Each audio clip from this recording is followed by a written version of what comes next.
Before we commence, let's take a few moments to worship the Supreme One, the one who had answers to our questions, the leader of minds, the one that discovered the truth.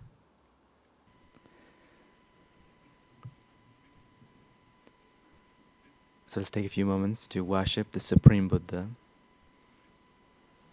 by chanting the Namaskara 3 times all together and with me.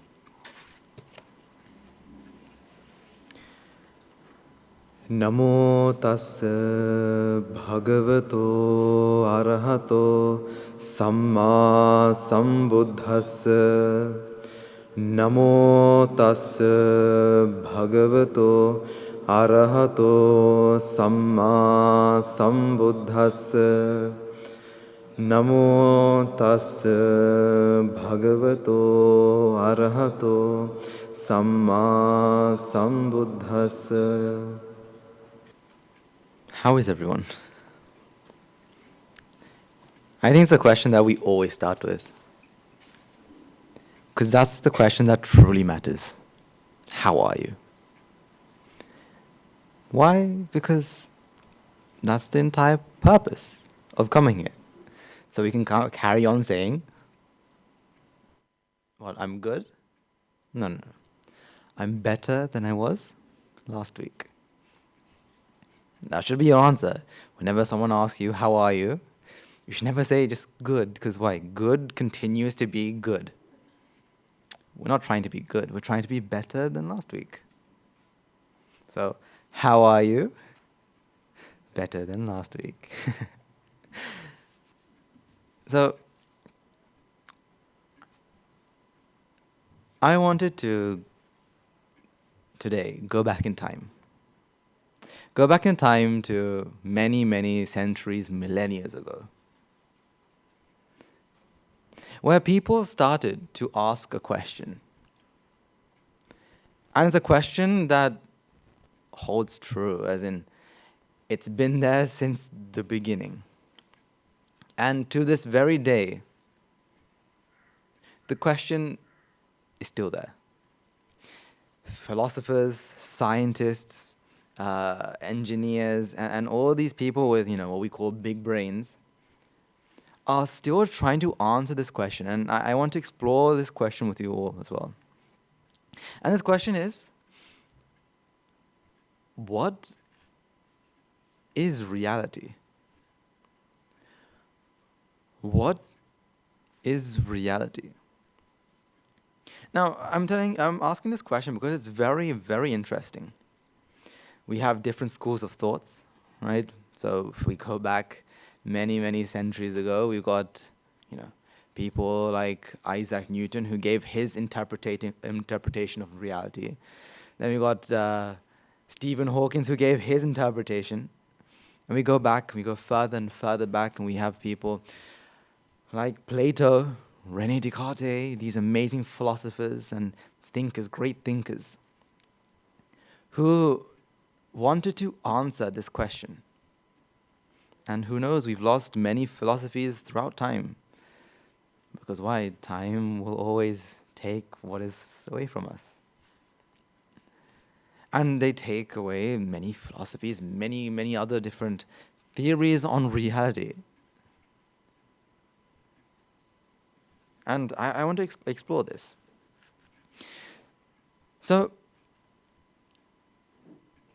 I want to start off by talking about, one of the oldest philosophers. Now, we're going to put the Buddha to a side for now, right? We'll talk about what he said, but we're going to take the Buddha and put him to a side for now.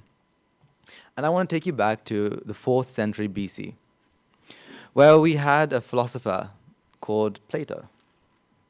Now, he was one of the first written and discussed thinkers that actually asked the question, what is reality? And Unfortunately, unlike today, we have amazing technology and maths and whatnot to explain this. He had none of this. He just had the mind, like the Buddha, but he also just had the mind just to think. And he was really agitated, very agitated about what is real because he couldn't pinpoint it. So instead of coming up with an answer, he came up with an analogy. And this analogy says, imagine there's a group of prisoners that was sent to a cave. Right? They were chained to a cave, and all they're looking at is a blank wall of the cave. So they can't see the mouth of the cave. Now, some of these prisoners had children, and so the children were born in the prison. And they're also chained to the cave to look at this one wall. So in their reality, what is real for them? This cave. However, at the mouth of this cave, they can't see or hear. They don't know what's outside the cave. They are just stuck in this dark cave. But every day, as the sun rises, they see beautiful shadows cast. They see beautiful shadows cast on this wall, and they look at this amazing pictures, or they don't know it's shadows, and they feel that this is real. That these shadows are real. These shadows are people. So he comes up with this idea that how do we know, or how do we find out what reality is? How do we find what reality truly is? And then he comes up with this other idea where what happens if some other people decided to roll a boulder and cover the cave? And instead of seeing what was outside, these shadows of people walking here and there, they covered it, they lit a fire in the middle of the cave, and they did shadows on the wall. Now they have these magical stories about castles and dragons and princes and princesses and amazing stories. And now, what is real for the prisoners? These stories. These stories are the reality of the prisoners. And so they believe that this is true, that there used to be a dragon, right? Or there used to be this prince that slayed the dragon, and they win this, and they did this. And they started to come up with the idea that this is reality. So for as long as the prisoners are chained to the cave, they can never climb out. They can never really, truly understand the real or the reality. They will forever be stuck in this dark cave, looking at shadows cast on the wall and thinking that is reality. Now, Plato did not like that. So he's tried to spend the rest of his life trying to look for what reality is. But unfortunately, he couldn't. Now, if we were to fast forward, right? Unfortunately, I tried looking for it, right? Couldn't find it, but I found the next best thing. So I was looking for an apple. If you don't have apples, what do you take?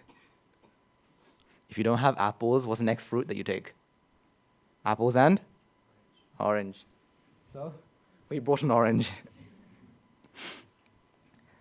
Because I really wanted to explain, to really explore this. What is real?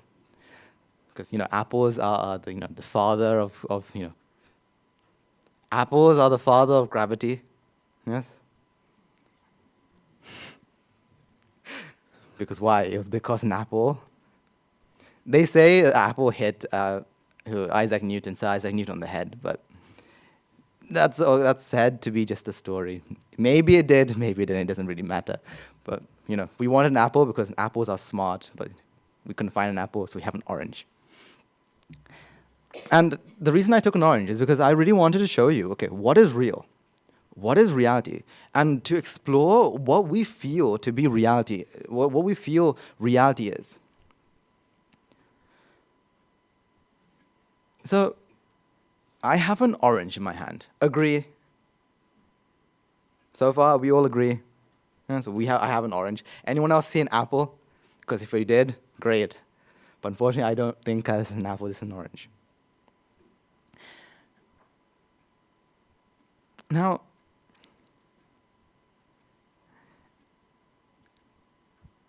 what is an orange? I mean, you can all, I have an orange in my hand, but what is an orange? How do you know there's an orange in my hand? Well, simply because you can all hopefully see, and you can see this, right? This is an orange. Oh, it does. It does have a small scent. I don't think you can smell it, but I can smell it. It smells of what? Orange. If I put it in my mouth, I should taste what? Orange. Oh, tactile sensations, right? No, this is orange. So this is an idea that, as I remember, of I think he's French, a French philosopher called René Descartes, right? He's a very famous thinker. And he comes up with, and he ends his journey by saying, cognito ergo sum, which I'll explain to you what it means, but for now, we'll put that to the side. And he thought, you know what is this? How do I prove this is real? And if we were to start to think about this, how do I know this orange is real? Let's draw this out.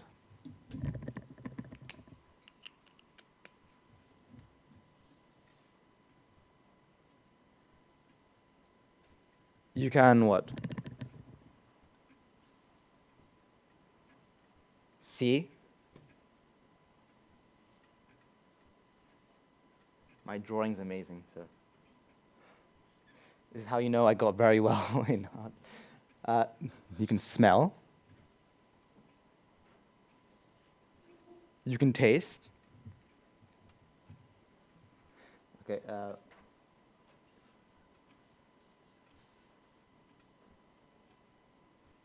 That's 5 fingers. You can feel. What am I missing?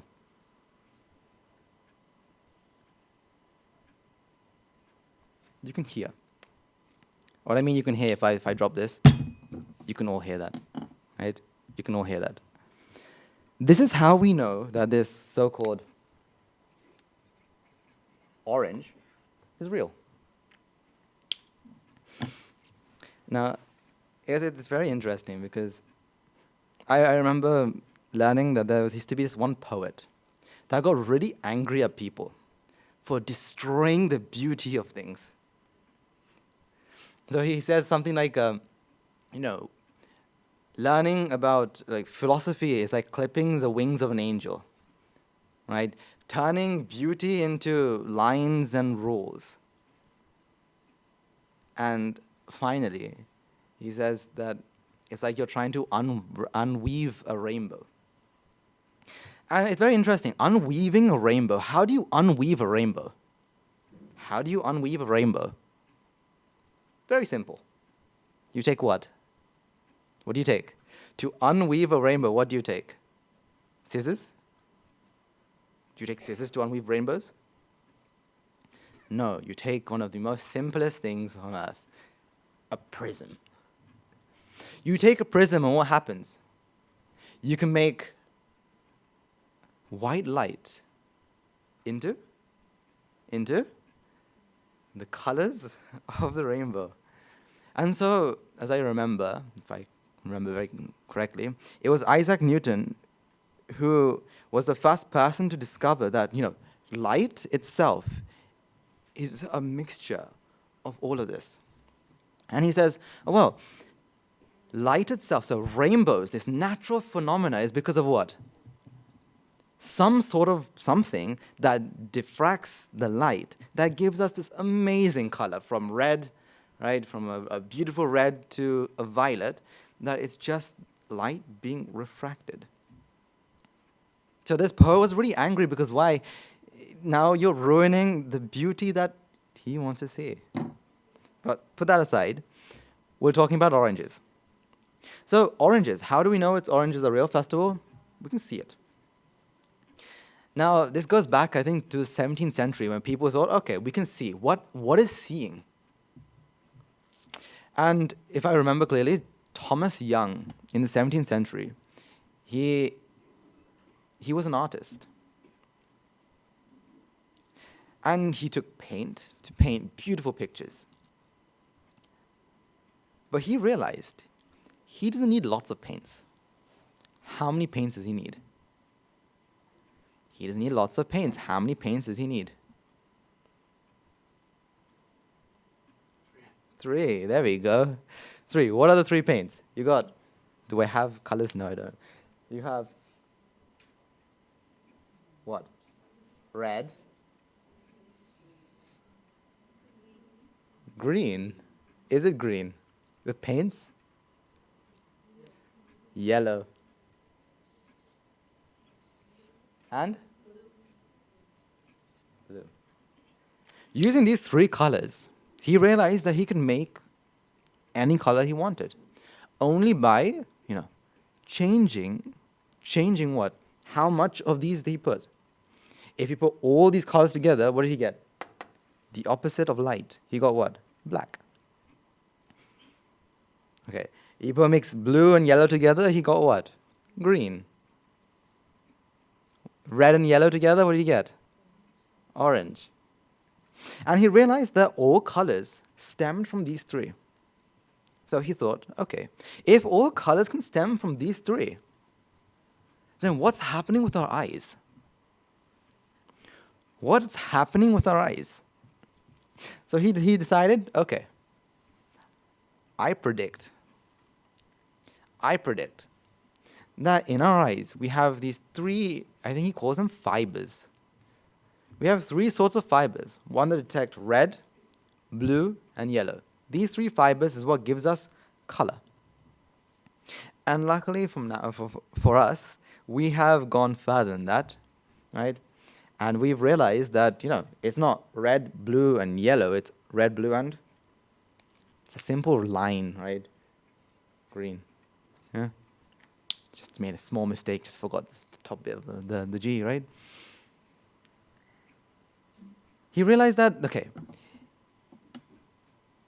our world of color, the things of color that we see is from what? Red, blue, and green. And the way we can prove this in science now, what they've done is they've cut open eyes. Right? Yes, horrible, yes. Ew, yes. But they were able to take eyes out and shine different wavelengths of light.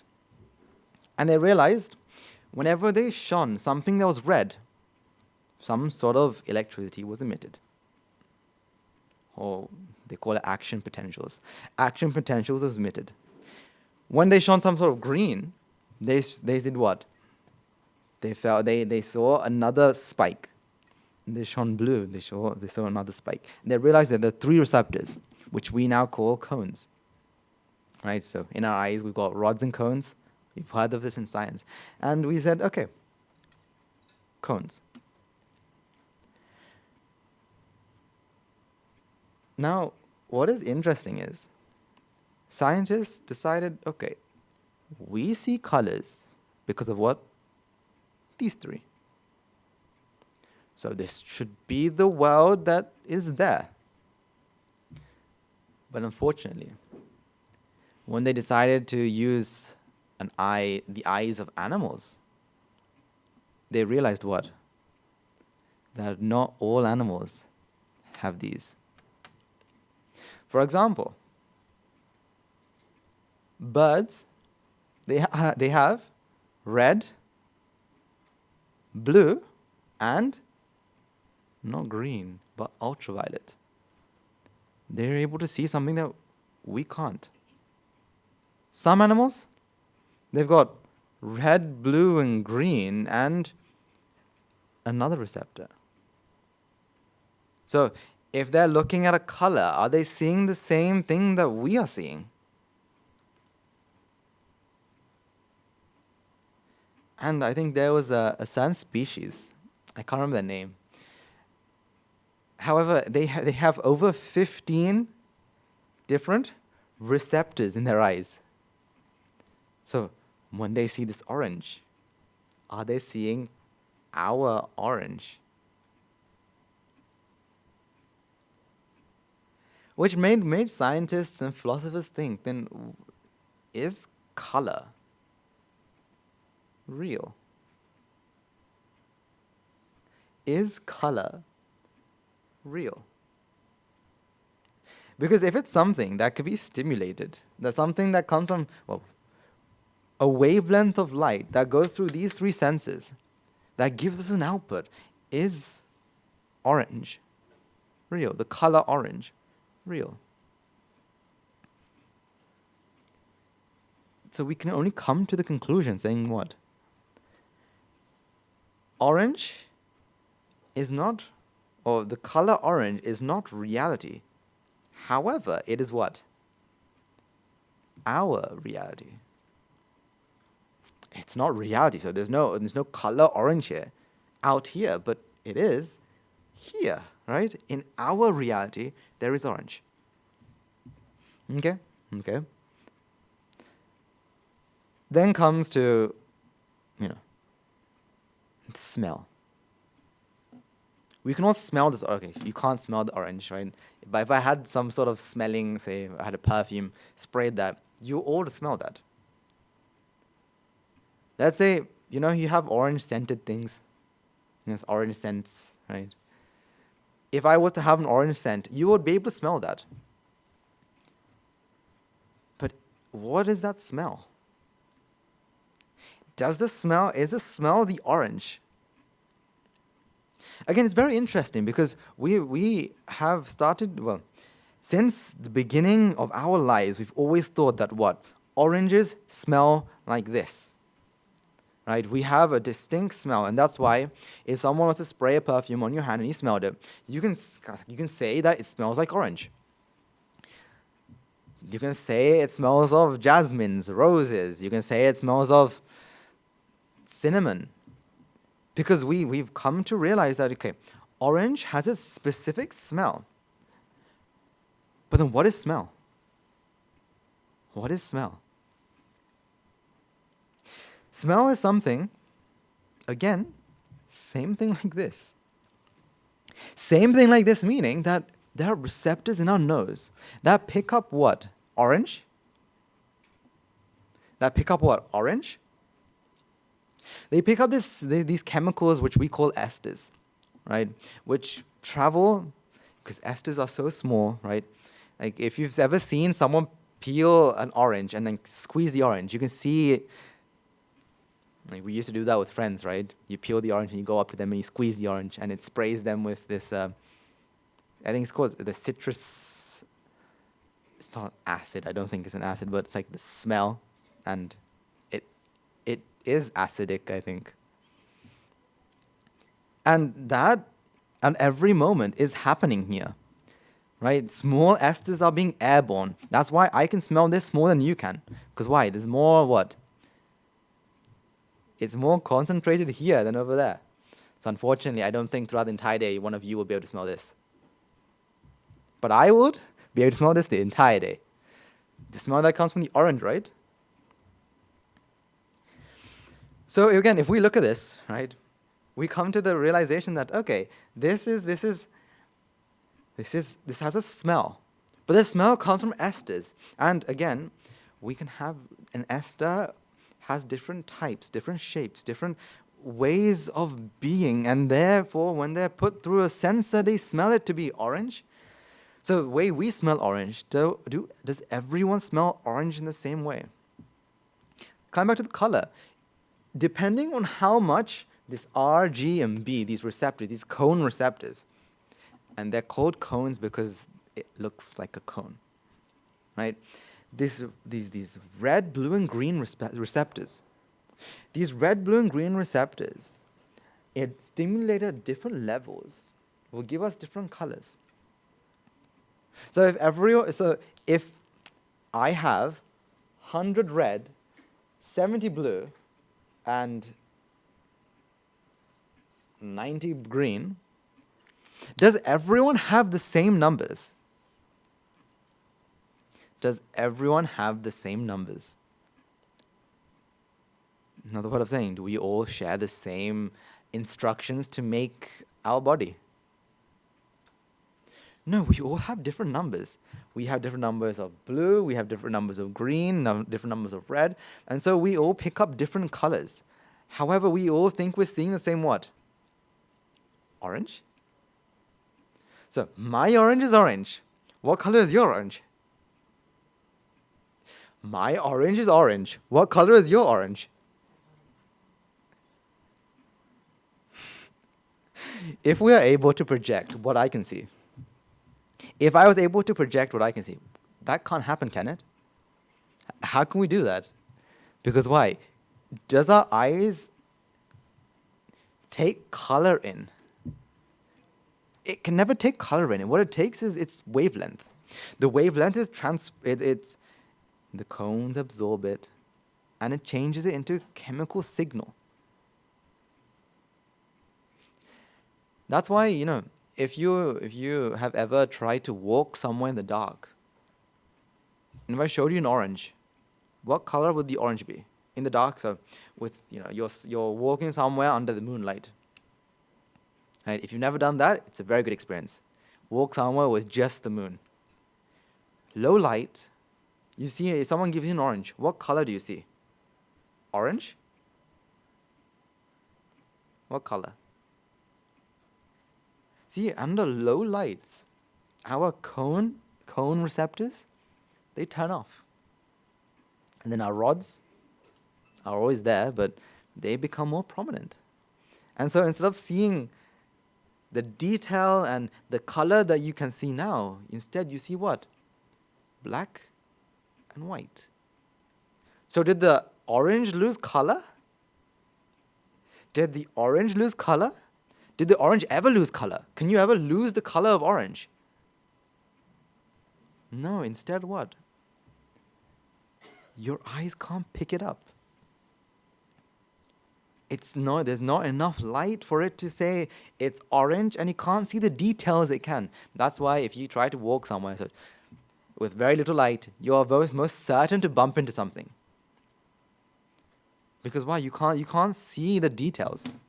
You can see a shape, an outline, and some sort of shine.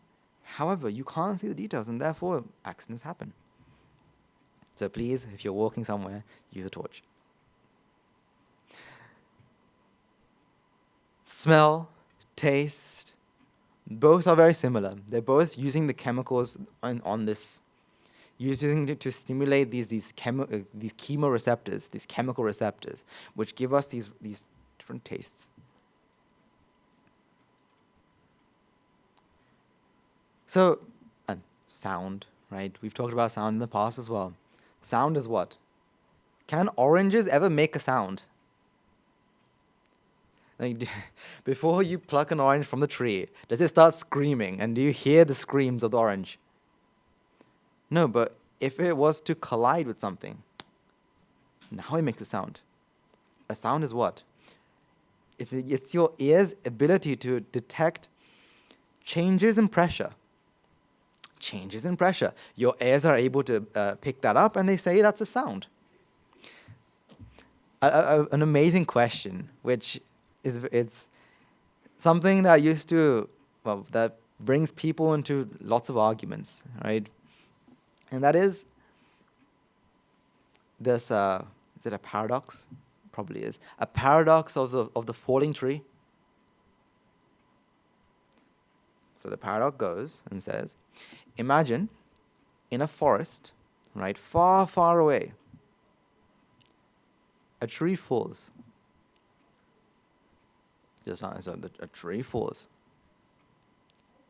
If there was no one around, will it make a sound?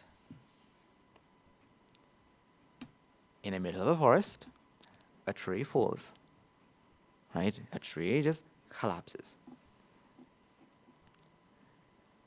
If there was no one there to hear it, will there be a sound? You see, we have this innate feeling that to say, of course. I mean, if this pen falls now, and if you're not here and the pen falls, both times it should make a what? Sound, but does it? Can it? It can't, because why? Sounds are from what? How are sounds made? You have to have what to have a sound? Just an ear? Do you need just an ear to hear it? So some people who aren't able, some people are not able to hear sounds. Agreed, right? We call them deaf.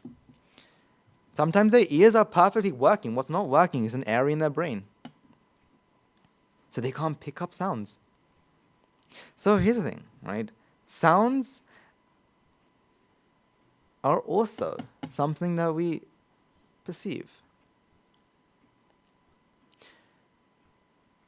And this also was something that stumped the French philosopher René Descartes, which he thought, okay, he was a very religious person, right? He was a very religious person. So he thought, what happens if there is a devil controlling me? Meaning, if there's a devil that shows me things that aren't there. So me picking this up and feeling and seeing this is not what is happening, but instead a devil is feeding me these ideas. And so he asked, is what I hear, see, smell, taste, and touch real? Now let's go one step deeper. Let's go to the tactile sensations. Touch. Because this is one other way we can feel things. So, yes, sounds are vibrations, or sounds are the movement of pressure. Sight is light, or light energy. Smell, taste are chemicals, but touch is this, right? You can't feel touch without touching this, can you? So what you touch has to be real, right? You can have auditory illusions, right? Someone can trick you through your ears. Someone can trick you through your sight. Right? You've seen these, right? You've seen different illusions, right? For example, like if you're talking about auditory illusions, the laurel yanny, right? Or these sight illusions, you've seen tons of. Smell and taste. Well, we've all had these smell and taste illusions. For example, when you have a cold, can you taste? There's something that everyone blames, which I feel, we can't always blame it, but everyone blames COVID. Do you not remember? I remember everyone telling me, once I got COVID, I couldn't taste anything. Still to this day, I can't taste anything. Everything tastes so bland because of what? COVID. But, when you have a cold or a blocked nose, you eat something, and most of the time, you can't taste it. You can't taste its, how it used to taste. Because why? You need the sense of smell to taste. And I remember, I think many, many years back, scientists and entrepreneurs had made a cup. And this cup was very interesting. Oh, it's a bottle, actually. The bottle is very interesting. Because in this bottle, all they put is what? Water. This was to promote people drink water, right? They put water in this bottle. And so if I was to draw a bottle,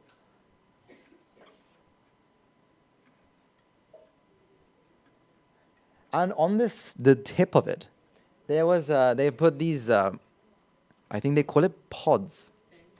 There we go, scented pods.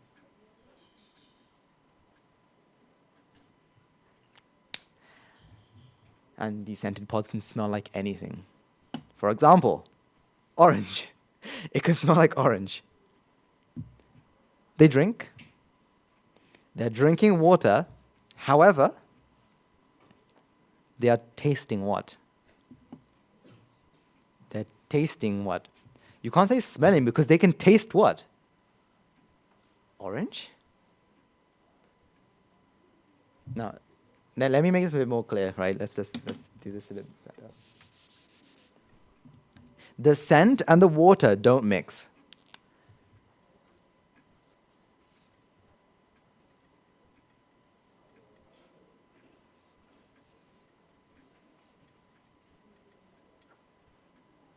So the water comes here, the scent comes off here.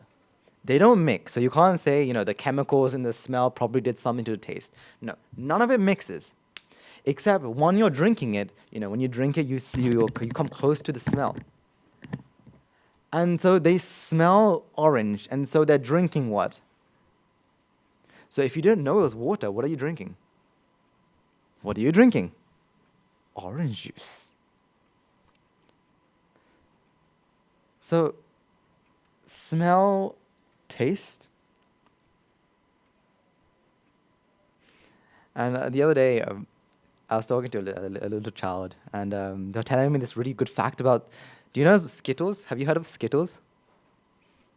So Skittles are, I think, the Sri Lankan, something that comes close to Skittles in Sri Lanka would be like pebbles, but instead they're not filled with chocolate, they were filled with like some sweet stuff right inside. And this child is saying, if you close your nose while eating the Skittles, all Skittles will taste the same. If you close your nose and you don't know what color it was and you ate it, all Skittles will taste the same. So I haven't tried it, so I can't say that is 100% true. Right? I'm going to have to go off what this small child said. So I believe him. So again, we have sensory illusions because these aren't what is real. However, it's something that creates our reality. My reality. So this orange may not be real. However, it creates my reality. But no matter what, physical, tactile sensations, they have to be real. You can't feel an orange without feeling an orange, right? You can't feel something without feeling something, right? Because there's always some sort of matter here. Because another way you can say this orange is real is because what? This has what? Mass. And also it has what? Time. You can say this is real because it has mass, right? You can feel it, right? Like if I threw this at someone, it will hit and you will feel it. No? Does anyone doubt that? I can try. We can experiment if you want. No, you'll feel it, right? Because why? This has a mass. And also, it has time. For example, this is the same orange that was here for the last how long? I got this from one of our monks last night. So this is now, so I don't know when it was created. However, it's been here with me for several hours. So that's how we can say it's real. However, when we look and you start digging into what mass and matter really is, so matter and time, so something and some time, then reality again starts to warp, starts to be distorted. Because why? So coming back through our timeline of history, right? People wanted to see, is this made of things? And they said, yes, of course, it's made of things. You can peel the orange and you have orange peels, you have the flesh, you have seeds. Then they asked, is there anything smaller than this? And then scientists started to think, and then they started to postulate that things have to be made from some sort of definite particle, so something. And so they had theorized that there has to be something called an atom. An atom is a Greek word, I think, that pretty much means undivisible. And not long after, people started to see what? Atoms. They started to see that there's atoms, that things are made of atoms. Small, small particles, tightly packed together, right? Wait, let's use this orange. These small, small particles that are tightly packed with each other, that makes up the what? Orange.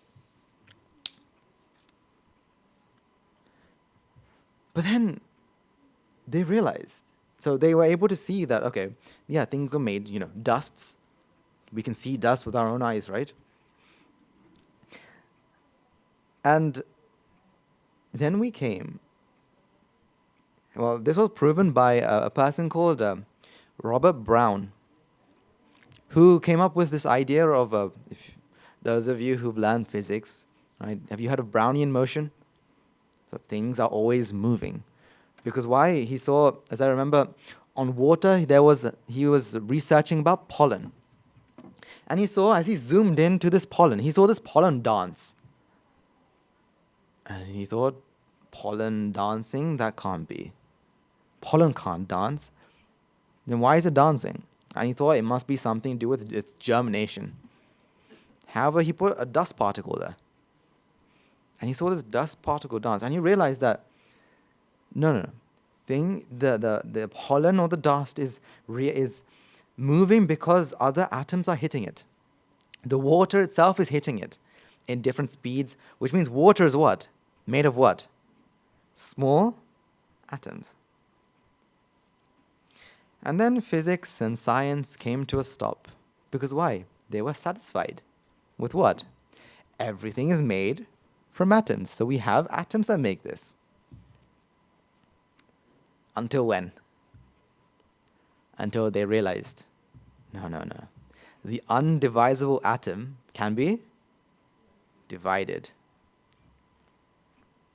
Then they realized by doing various scientific experiments, they realized that atoms were made of what? Protons, neutrons, electrons.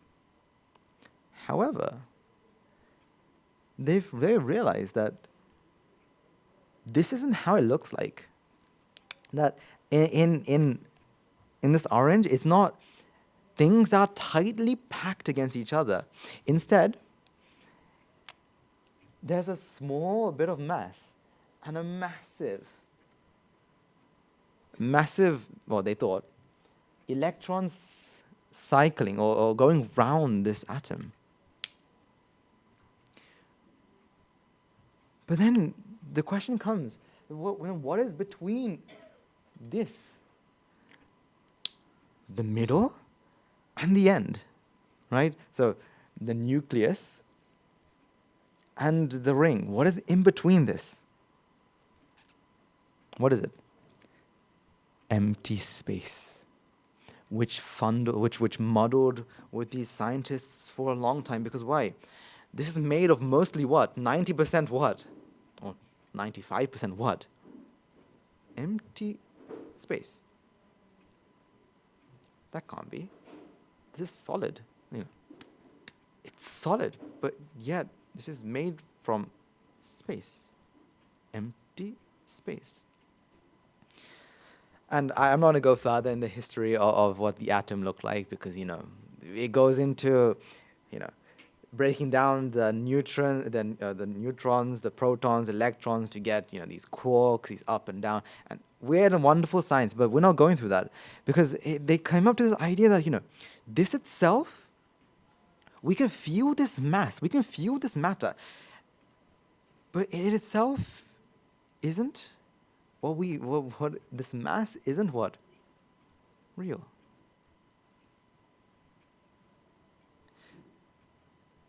Well, the orange itself, that we feel to be an orange, isn't real. But this orange has been here for the last couple of hours, right? I mean, it's been here since the morning, Right? Hopefully it's not been here under the table since the morning, but it may have been there since the morning. Then comes with this idea of time. Time has been, something that in the past has been absolute. Meaning, time for everyone works exactly the same way. However, then we come up with who? The guy with white hair, who looks like he's been in an explosion. Right. And usually the first image that comes to my head is the image with his tongue out. Who's this? Einstein. Albert Einstein looks at this and says, okay, time can't be constant. And he sees what? Again, I'm not going to go in deep into these theories because, we're not here to learn science. We're here to learn what is real. But he comes to this idea that, time itself is relative to who? To you. Depending on who or depending on where you are, your time, or how fast you're going, your time will change. For example, they say as you come near to the horizon of a black hole, time stops. So they say if you are able to somehow escape from the black hole, you'll be in the future. You'll be in the future and someone will be in the past. And this is when you get amazing paradoxes of, time travel and whatnot. However,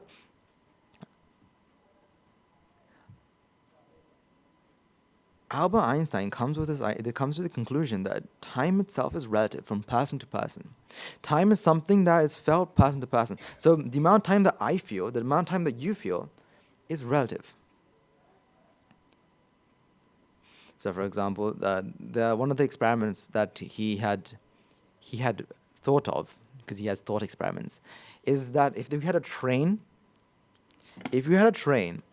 and if someone on a train was to look at someone's stationery, right?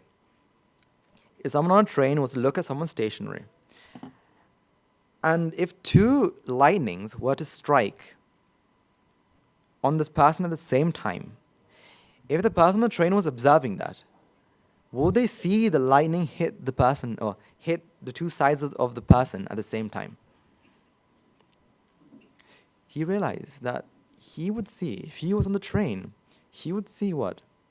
One lightning hit before the other. Whereas if he was on the ground, he would see what? Both lightnings will hit at the same time. So time itself, even though he creates this realm of space, time, and whatnot, but we're not going to go into that. But time that we feel is what? Not real. Which comes to the question, then, what is real? What is real then? And scientists, right, people from all across are trying to look for the equation of the theory of everything. And they've come to various conclusions about string theory and these other theories and that theory. But still, they can't define what reality truly is. However, around 600 BC, one man with no instruments, no experiments, nothing, found out what reality truly is. He realized that the reality that our reality is a perception of the mind. And he realized that, yes, you see or you perceive an orange. However, that orange is not here.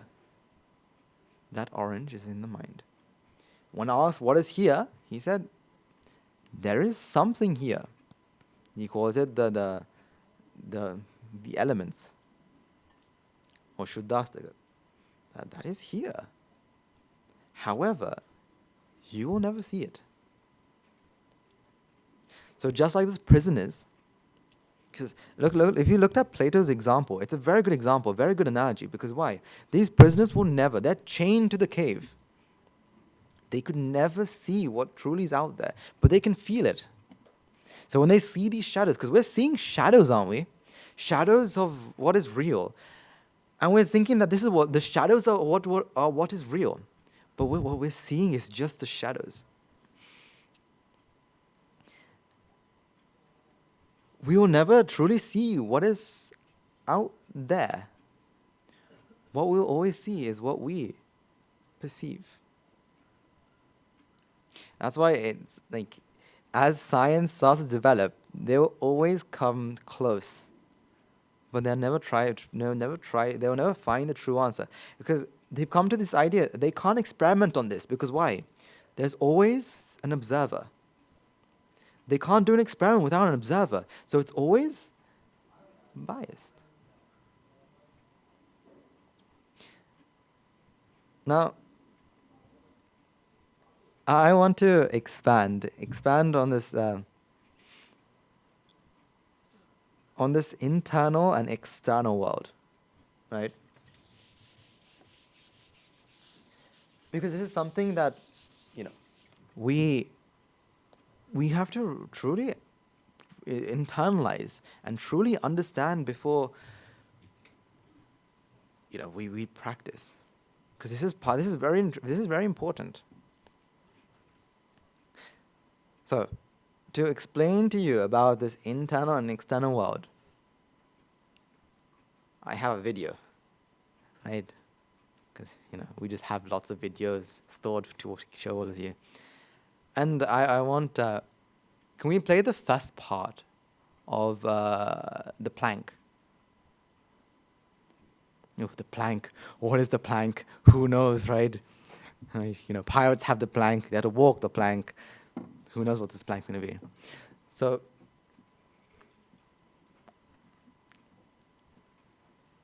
this is very interesting, because sometimes it feels not to be, it can't be real, but you'll see. Can we have the video? Go, play. Oh my gosh. No, it's too real. My palms are sweaty. That is so cool. I'll have to go back. No, I don't want to. What do you think that's about? Can we play that again, one more time? Oh my gosh. No, it's too real. My palms are sweaty. That is so cool. I'll have to go back. No, I don't want to. Alright, what can you see here? You can see a woman. If you can see they're standing on a wooden plank, right?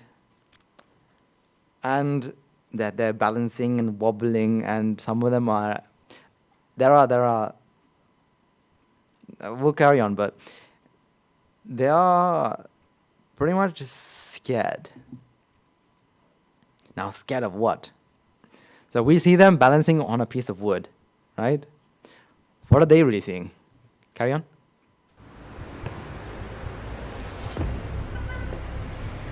They are seeing this.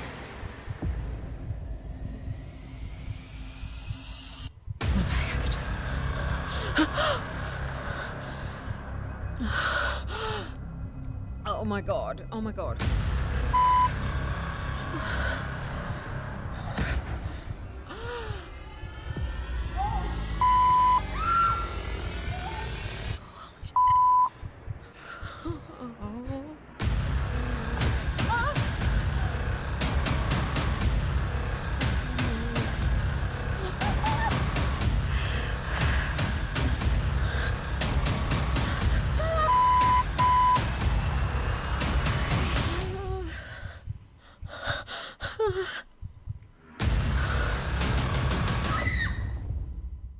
Now, you look at this and you think, "Oh, how stupid. Like, I know, it's not real, right? Like, oh, like they could just like run across this plank and nothing will happen to them. However, that's not what they feel. Yes, the world that's created around them looks so artificial, but when they are in it, they feel what? That is their reality. They feel what? This is true. Can we have the second video of the child?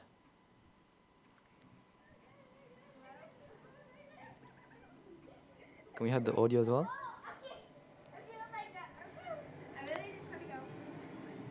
You can do it, Ethan. You can do it, Ethan. Guys, don't. Do you promise that they won't push me? No. I'm not doing it.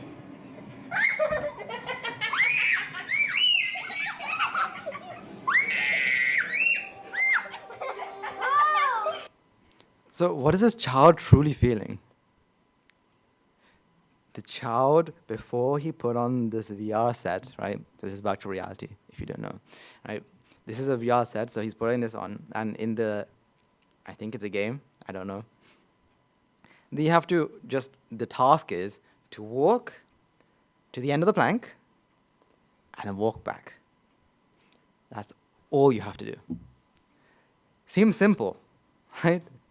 So like this child, once he knows before he gets onto this, that this is not real. However, the moment they put on these VR glasses and the headset and whatnot, they feel that that this is real. So now when they're going, they're wobbling. They know they have this small knowledge that if I fall, I'll be safe, I'll be on the floor. However, when they're in the game, they feel what? There's nothing underneath me. I'm just on this one plank of wood. Now they're scared, right? Their heart is hammering against their chest. I can't do this. Like there are more videos of people screaming, but we don't want to see people screaming, do we? And there's videos of people who are like crawling, holding onto this plank with their dear life. Because what do they feel? They feel that this is what? This is real. This is true. This is their reality. So when the child was pushed off, right? Yes, it was his father that pushed him off, right? His father knew he was 100% safe, right? Because why? The father wasn't wearing what? The VR. Pushed the child. The child there and then collapsed onto the floor, screaming. Because what did the child feel? That he is falling to his death. Jati arises and says, "No, I don't want this. I'm too young to die." But if you were to give some advice to this child, what would it be? If you were to give some advice to the child, what would it be?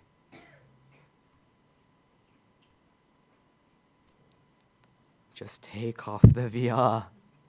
Take it off and you'll realize you're not falling. That is just a feeling. That is just an idea that the mind creates. You see, this is the thing. We have this internal world, right? And then we have this external world. So coming back to the orange. This orange is a perception of what? The perception that the mind feels. But what can we actually get from the orange? Sight, sound, smell, taste, and touch. These are the only things, but yeah, in our minds we create this fixed form of what? Orange. Ooh, it's a good orange. It smells nice. It probably tastes amazing. This is such a great fruit. We all love oranges. But this is all something that the mind feels. So this mind can only feel this using our senses. So if we were to separate it,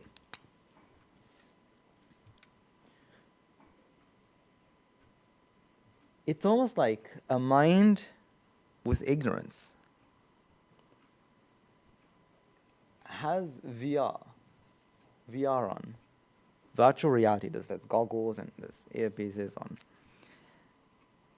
And when they put these on, they are now experiencing, well, they're using this VR. Now, when we talk about VR, now the one thing I don't want you to come to is that, this world is fake, right? We're all living in a simulation, right? We're all in the matrix, right? We had to get out the matrix. No, I don't want you to get any ideas like that. I don't want you to think that, that there is nothing here. So I want to, instead of saying VR,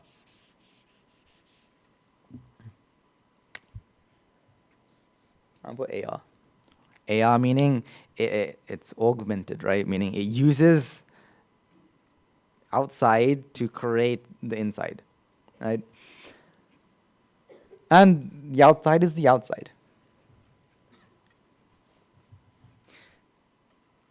So again, we're not going to talk about the true outside because we can never actually talk about what is truly outside our senses. We can only talk about what? The senses. What our senses pick up. So we can pick up the smell. We can pick up the smell of the orange.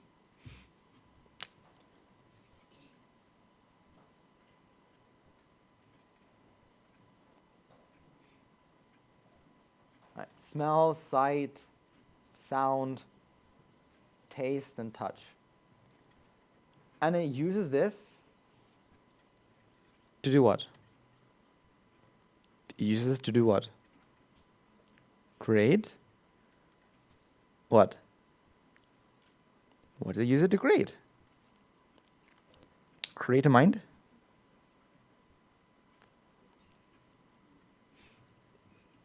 Does it not create a mind? No. Each and every one of these individually is using the energy of these and using the energy of other energies. It creates mind energy or the energy of that. That's what the mind does. And it puts together and it says, okay, all of this, I'm perceiving what? An orange. It's almost like using this whiteboard eraser or the duster to create. So it's using this to create using this to create this. Meaning it's using these things which are just interpretations or our senses picking up. Our senses are picking up some sort of signals and saying that this is an orange. That's what the mind does. And it creates this idea of this fixed orange. But if I asked you, okay, you sense an orange. All right. Touch the orange. The moment you touch the orange, what are you touching? The orange? Are you touching the orange? When I ask you to touch the orange, are you touching the orange? If I asked you to touch my hand, can you touch my hand? Sure? I'm touching my hand, aren't I? Look, this is my hand I'm touching. No? No, instead I can't touch the orange. I can't touch my hand. What am I touching instead? Oh, no, touching this is what? The skin. And what I'm touching here is what? The flesh, the skin. So if I was to ask you to touch this orange, you can't, because why? The orange isn't something that is here. It is something that we feel, something that our mind perceives.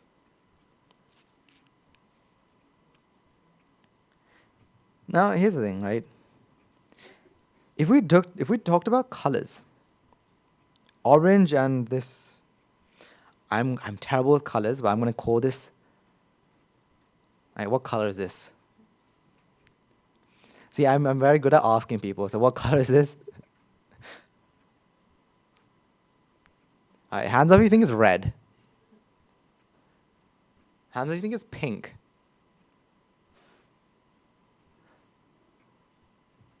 For now, I'll call this, I don't know, you tell me, what color is this? Me and colors, we don't really match because, I was never interested in what color. Because I can say, I know people would say, look at this and say, this is salmon pink. I don't know, is it salmon pink? I don't know. I've heard of salmon pink. And they'll look at this and say, this is salmon pink. So if that is so, this is now salmon pink. And this is orange.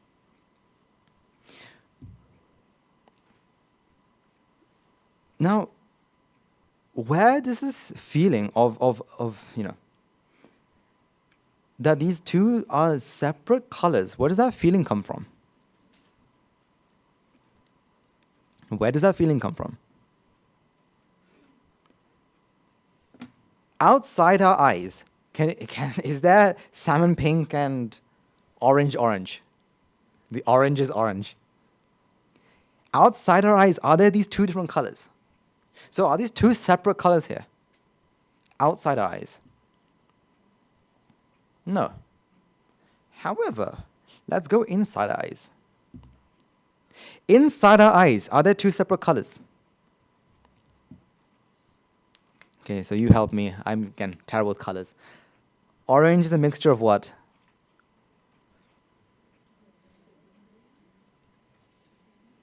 You guys say so I'm going to do it. Red and green equals yellow? Okay, we'll put yellow for now. Right, we're going to go back to Thomas Young's theory of color. Red and yellow, because it's easy, equals orange. This? Pink. How do you make pink? Oh, salmon pink, I'm sorry. Salmon pink. How do you make salmon pink?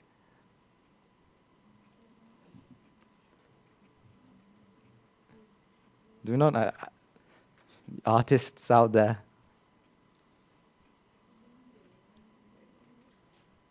Red and yellow?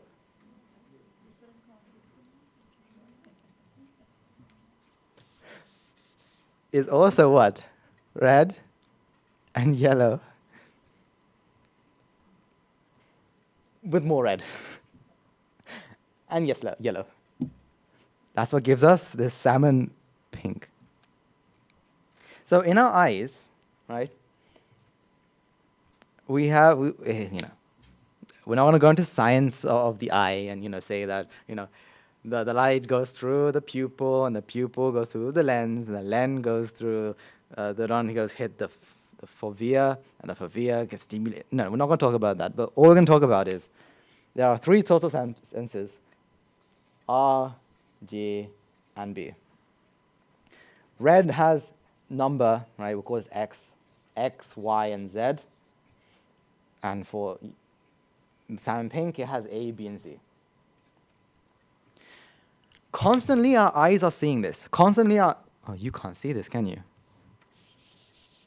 Because of the vase. Okay, let's do it here. So R, G, B, X, Y, Z, A, B, and C. What's this? This is orange, and this is salmon pink. This is orange. Right, this is orange, because, we can't call this salmon pink and just call this orange. Right? We have to make it fair. So this is orange, this is salmon pink. So you got a mixture of these, different levels of these. Now, to our eyes, are these any different? to our eyes, are these any different? All it is that different sets of cones are sending signals. That's all it's doing. So if we were to show it orange, and if we were to somehow plug this eye into a computer, or plug this eye and give it these voltmeters or amp meter, you'll see that this is giving some sort of electricity, or an actual potential, which isn't really electricity, but electricity for now. And this is also giving what? Electric signals outside the eye. So to the eye, these two are what? Just what? Light turning into electric signals. So to the eyes, are these different? To the eyes, are these different? No, it's all using it to send what? Electric signals. Okay, to the nerve. Does it feel separate to the nerve?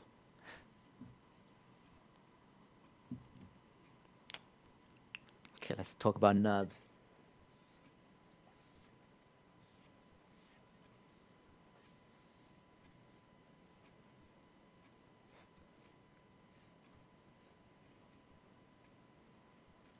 This is the most generic nerve you can ever see. Right? Let's just be more professional. We've got mine sheets. Okay. We've got a nerve.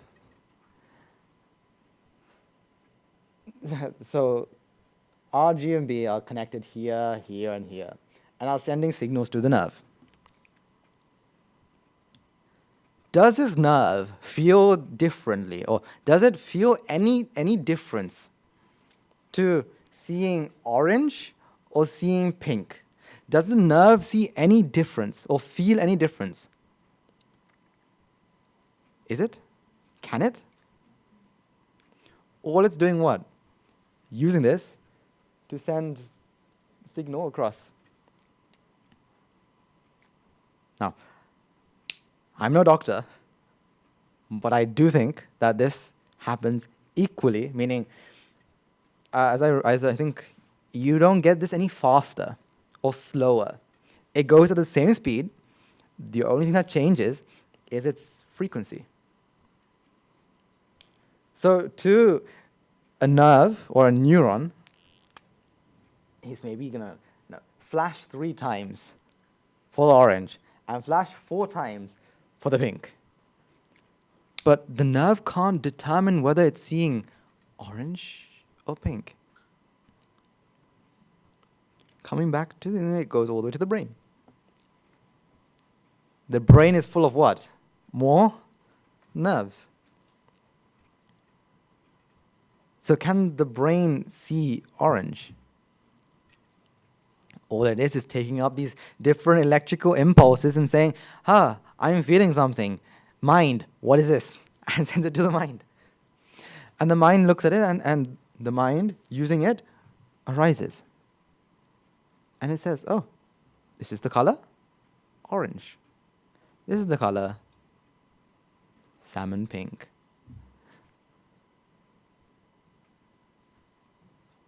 But yet the mind feels that these two are separate. Something that's not separate, meaning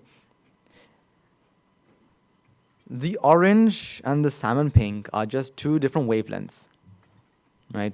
So again, they're same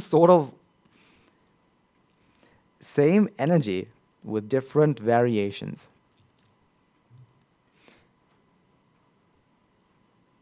Like if I was to give an example, right?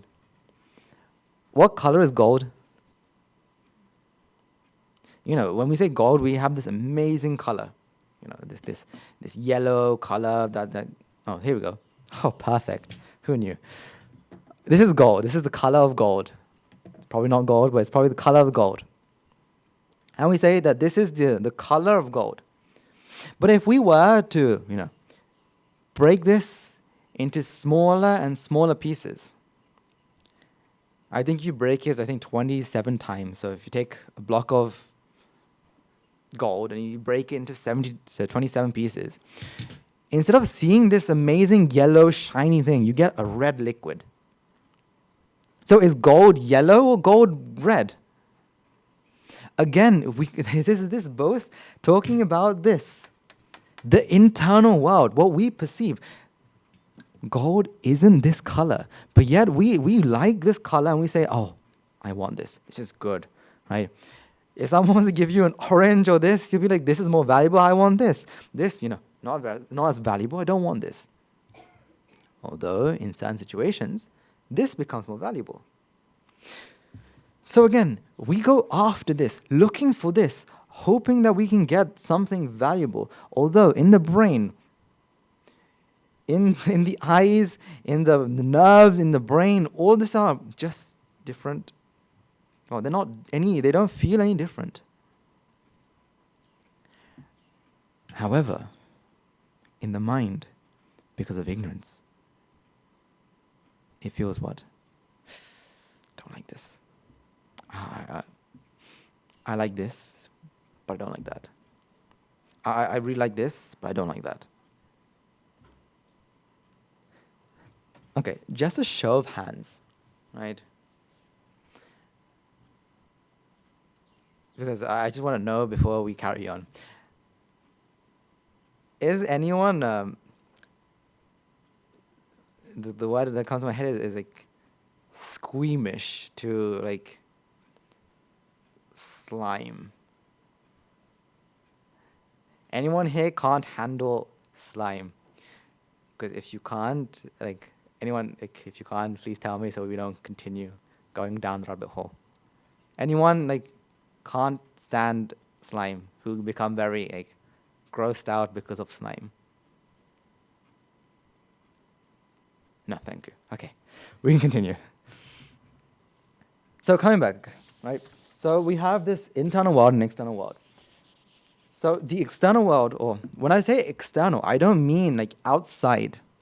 I mean not the mind. Anything that's not the mind, that is the external world here. Because we can't talk about what is beyond here, because the mind will never know.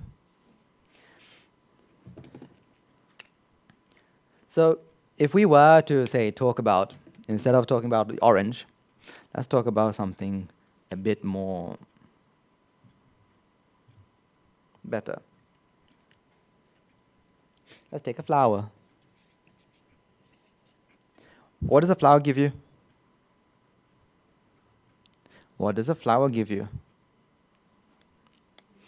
The flower comes to you with a silver platter saying, here, take some sight, sound, smell, taste, and touch, right? Does a flower give you anything? No. Your senses take. They're taking what? The flower doesn't know that you're seeing. The flower doesn't know that you're smelling, you're hearing.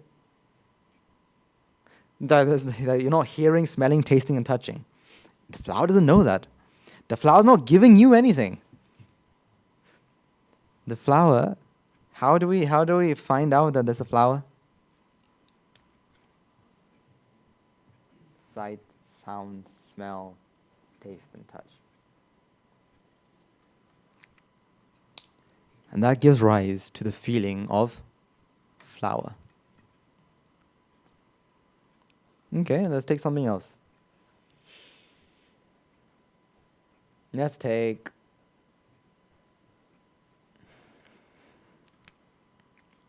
durian.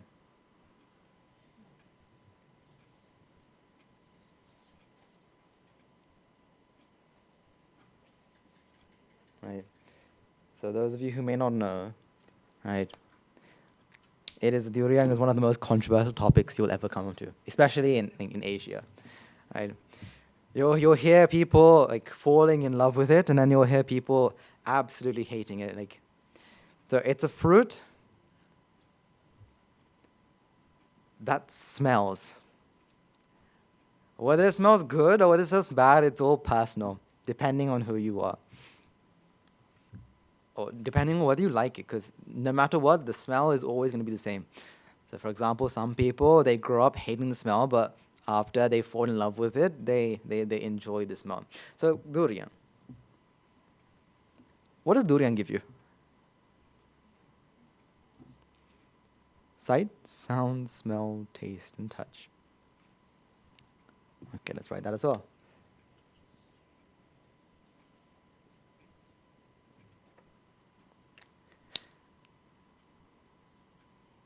Okay. Outside, or if we exclude the mind here, right, the ignorance-based mind, is this sight any different? Is it different? I mean, does the durian feel that it's giving, durian's green, right? Yes? Just trying to, yeah, durian's green, right? Thank you. Giving off green color, and flowers are giving off white color, and orange is giving off orange color. Is that so? In the outside world, these three things are equal. Smell, sound, smell, taste, touch, they're all equal. But once it comes to the mind and it comes to these three different objects, you say, I like oranges, I like flowers, but I don't like durian.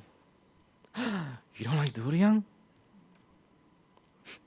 How could you? Durian's amazing. Sorry. You like durian. Still, the same thing applies, because why? All you can get from the outside is these five senses. Now, I have a video for you, right? If you don't like it, please look away. I promise it's nothing about harming others or anything. It's just some people I have known through experience cannot stand the sight of it. Can we have our third video, please? What is this? Can we pause? We have worms. Yeah, worms. We're talking about worms? No. Anything but worms. We can talk about flowers. I don't mind durian, but when we talk about worms, no. Like, okay, what does it feel like? What do you think it feel like? Sticky, slippery, cold. I was gonna show like some maggots, right? But maggots are something that people really don't like to see. So we'll see what's sticking to worms. Looking at this, we automatically come to this feeling that, no. Mind, no like. Me, no like. Go. Change. Change. We don't want this. Change it. Get rid of it. Remove it. Because, we don't want people distracted, do we? So, worms we don't like. Anything but worms. Because we are always searching to do what? Whenever something arises in the mind, what do we continuously search? If we like, keep. If we don't like, remove. Right? So, for example, we don't like this, so then you ask, so I answer, can we please remove it? It's disgusting. Like, we don't want to look at worms. However, if I showed you, these beautiful flowers here. Wow, Swaminathan, those look so good. We like the sight of flowers. Because when the mind arises and it likes something, it wants it. It wants to keep this. And it wants to remove that. However, right, because we have an orange now and a worm, what are worms truly giving you? What are worms actually giving you? What are they giving you? Absolutely nothing. What are you getting from it? That's the question. Sight, sound, smell, taste, and touch. This is what you're getting from it. However, you feel that, okay, oranges are good. I don't know, unless you don't like oranges, then this is bad. But say, because we don't have an apple, we're saying oranges. Oranges and worms. We like and we don't like. Where does that like or don't like come from? That like or don't like come from, not even from the mind itself. It comes from a process that goes below the mind. It's a process that pulls the mind down and it says, we can't accept what it is. We want it to change. We want something different. We don't want just the sight of an orange. We want to feel orange. We don't want the sight of a worm, but we want to feel worm. But this feeling of slime, or this feeling of, like disgust, repulsiveness, where does that come from? The worms? Does it come from the worms? This is a sense of repulsion. Because see how innocent these worms are? They're just there, doing their own business, right? But you're the ones being repulsed by it. And you're thinking, no, I don't want this, remove them. But they're just there, living their own life. Leave them alone. But our mind doesn't like it, because why? It gives us a sense of, it's slimy, sticky, or whatnot. And it gives us this sense of disgust. Don't want. Please, no. Then we can come to the question that we started off with. Is this real? Is this feeling of slippery, slimy worms real? Okay, let's look at what is real. Worms, let's look if slippery, slimy worms are real.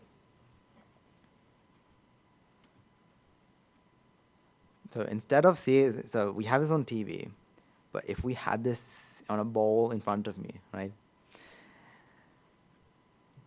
What is this worms giving you? Not giving you anything. Your minds are perceiving what? Sight, sound, smell, taste. Oh. Taste, maybe not. But touch, definitely. So if I asked you to go and put your hand in this bowl, automatically you have this feeling of, it's going to be like this. I don't like that. But when you put it inside, what is it giving you? It's just arising, a mind is arising with a different sensation. The mind is arising with this different sensation. This look of slime, or this look of that, comes because they're shiny. They look shiny and wet. This is shiny. Do you think this is slimy? You don't, because why? This is different to this. Because, this is gold. You're perceiving what? Gold. Mind likes what? Gold. But this is what? Worms. No one likes worms. We don't like worms. It's repulsive. But this is just, a feeling that the mind has. And the mind will try to, the things that we like, we want to bring closer to us. The things that we don't like, we want to repel, get away from us. So that's why if you... Now again, we're going beyond societal norms, right? Because we have to follow society, right? We'll talk about this as well. But we have to follow society, but we also have to see the reality of the world around us. What is real? What is reality? So let's say you do see, instead of seeing worms, you see, let's see some dog feces on the floor. Again, we are repulsed by it. But what is this feces actually doing? It's just giving you the sense of sight, sound, smell, taste, touch. Can colors be repulsive? So this is white and kind of like a salmon pink, right? Is white repulsive? Is the color white repulsive? If you do, I feel sorry for you because you're wearing white right now. Is the color pink repulsive? Is the color pink repulsive? But yet, we still, no matter what, we keep looking at that and we say, no, there's something about that I don't like. But it's neither the color of white or the color of pink. Then what is it that we dislike? What is it that we dislike then? If it's not the color of white or the color of pink. Oh, I'm sorry, it's the color of brown. That's what we don't like. We don't like the color brown of the dirt. Is that so? Is that right? No, color isn't the thing that gives rise to disgust. But yet, we want to bring what we like closer to us, because why? We like the what? The color. We like oranges and we don't like worms, right? Even though they're gone now, we don't like them. Oh, it came back. We like oranges, so we want to bring these closer to us. We don't like worms, so we want to bring them away from us. All because you think that this orange is what? Or what I have in my hand is what? A tasty, scrumptious, delicious orange. It smells so sweet, or it smells like orange. It tastes like orange. So it must be what? Orange. Worms. They look like worms. They smell like worms. They feel like worms. They sound like worms, but we don't taste it, so we don't know what it tastes like. You see, whether we like or we're repulsed by it, there shouldn't be something that is out here. But yet we still feel that, the smell of orange comes from where? Here. The disgusting feel of the worms are where? There.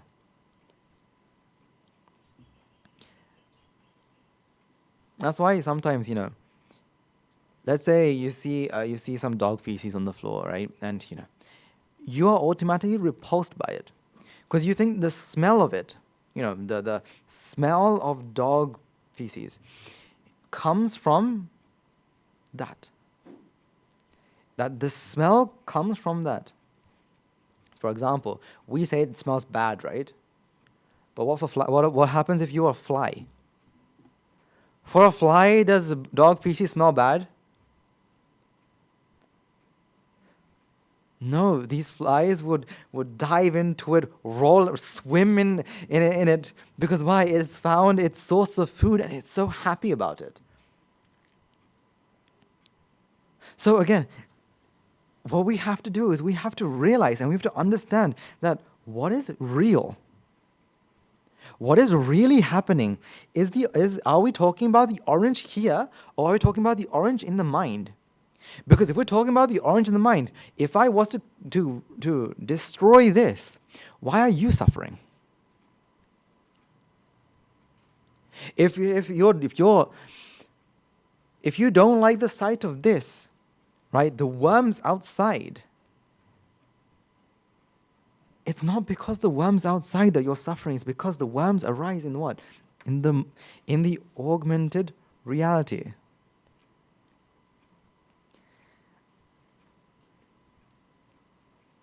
It's almost like, just imagine, it's like this. Again, imagine, this is not how it really is, right? So instead of seeing this plate of worms, you're just seeing an empty plate. Instead of seeing a plate of worms, you're seeing an empty plate. But because you have your VR set on, or your AR set on, you are seeing these wriggly, disgusting, slimy worms. Now you tell me, what are you going to tell, when you saw the video of the child falling down, what did you want to tell the child? Take off the set. So if the child sees you now, what would the child now tell you? Take off the set. Take off this set and see the world as it truly is. See what is actually happening. Because once you see the reality of it, you're no longer repulsed by this. You're no longer attracted by this. Like, again, touch my hand. Can you touch my hand? Can you touch worms? Can you touch worms? But yet, we spend our entire life changing the stimulus around us, changing things around us. I have a black pen. I don't want a black pen. I want a blue pen now. Because why? We want to change the world around us because we don't like the things how it is. We don't like the world how it is. We want to continuously change. Come on, change. Please change, change, change. Trying to change all of this. Because we think that this is what is creating all of these my unhappiness or my happiness is from here.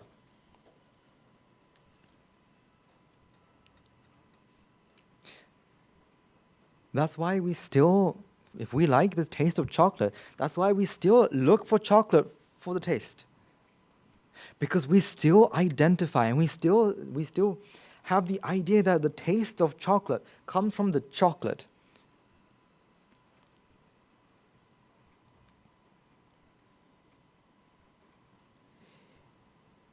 If the color of orange comes from the orange, the more you look at orange, the what? The less orange there should be. If orange comes from the orange, the color orange comes from the orange, you continue to stare at it. You should you should slowly see this orange turn white or turn black. Forget rotting, right? But is that the way it works? Are you seeing the orange here? All that happens is, light hits, light is absorbed, light is reflected, out comes the output. Again, orange. Do you like orange? Or do you like orange? Do you like orange or do you like orange? The internal perception.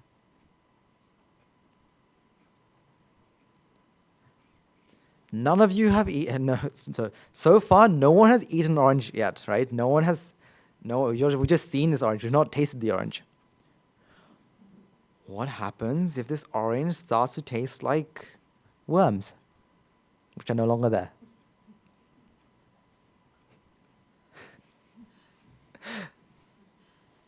What happens if the orange starts to taste like worms? Now we think, no, that's not right. This can't taste of worms. This has to taste like what? Orange. Because why? We've already created this image of an orange, and we expect this to be the same outside. We project our mental perceptions outside, and we say, this orange has to be an orange.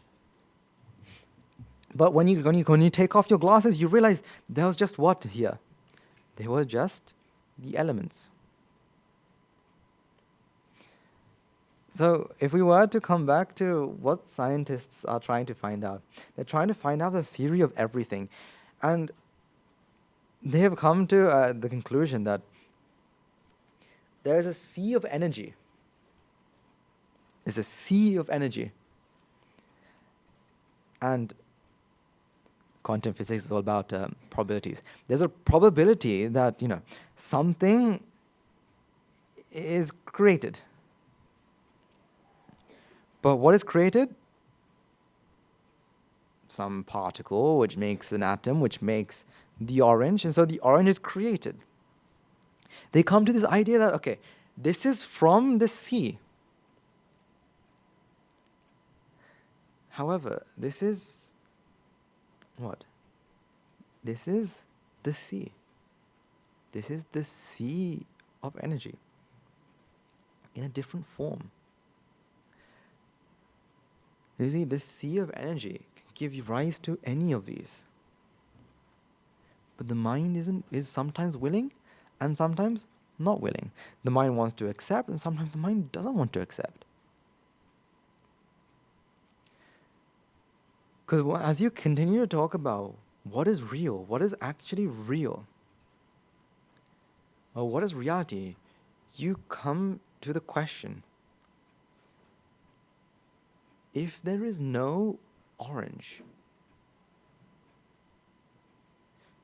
then who is seeing orange?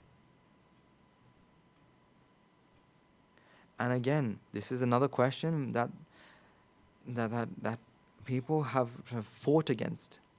This idea of who am I? Am I real?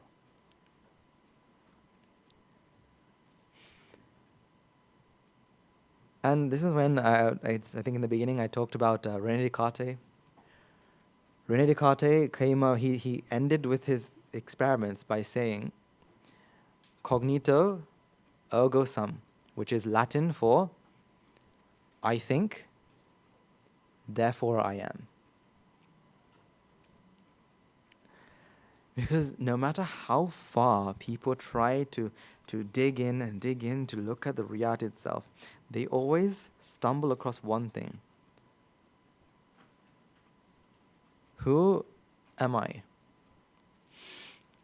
For example, we have dualisms, right? Meaning, right, are we a brain or are we the mind? Are these two different? Is the mind and body different or are they the same? Do we have a soul? Do we not have a soul? And each and every person comes to this idea that we can't answer this.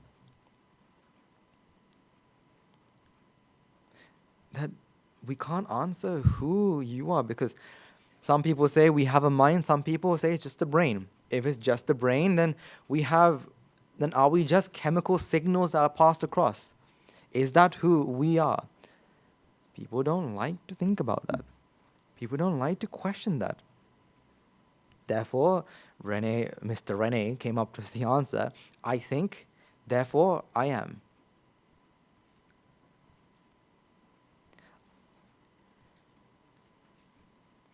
You see, there's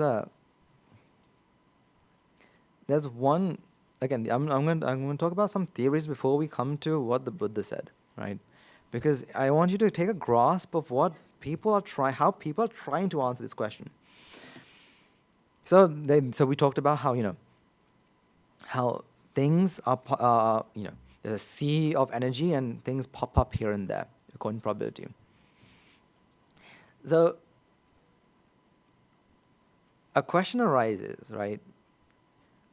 Whether our own memories and experiences are something that is created at that single moment. So, for example, out of nothing,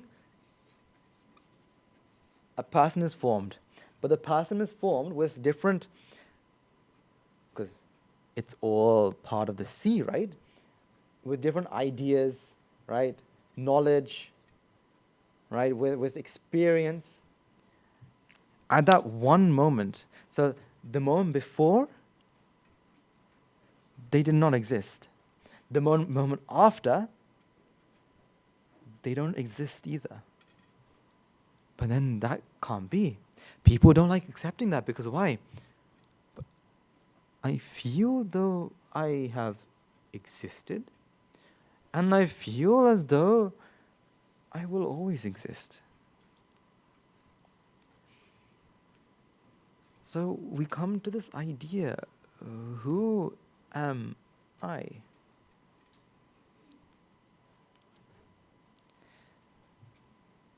So if we were to think about what Mr. Descartes had always, or René Descartes has always said, is I think, therefore I am. Because we can attribute seeing to a process, because you can't control what you see. We can attribute sound or hearing to a process. Like a great example would be, I don't think many of you have been in one for a long time, but when you're in like a really big gathering of people, like a party, it's called the cocktail effect, where you're able to hear the person you focus on. Because if everyone here was talking, and you and me were talking, you're able to shut down everyone else's conversation and just listen to what I'm saying. And you can attribute that to a process, because according to the process, you are able to hear. So sight is a process, sound is a process, smell, taste, touch, these are all processes. However, thinking thinking is very difficult to put as a process.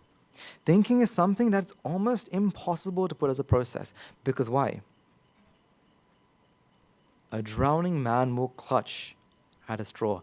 When Rene Descartes tried to remove everything that wasn't real, the drowning man will clutch at the straw. Meaning, he clutched at what? Me. If I'm here, I have to what? Do something. I have to think. So I may not be able to see the orange, but I can think of an orange. Which is very interesting. Because it makes us question thinking. So we've always talked about, okay, sight, sound, smells, taste, and touch as outside, and the mind to be inside.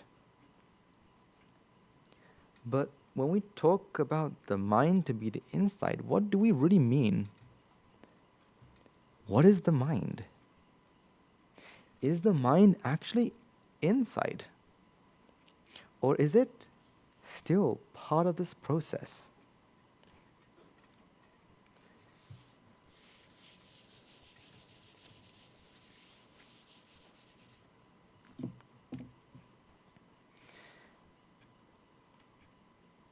You see, we always have this idea that no, I'm the one practicing.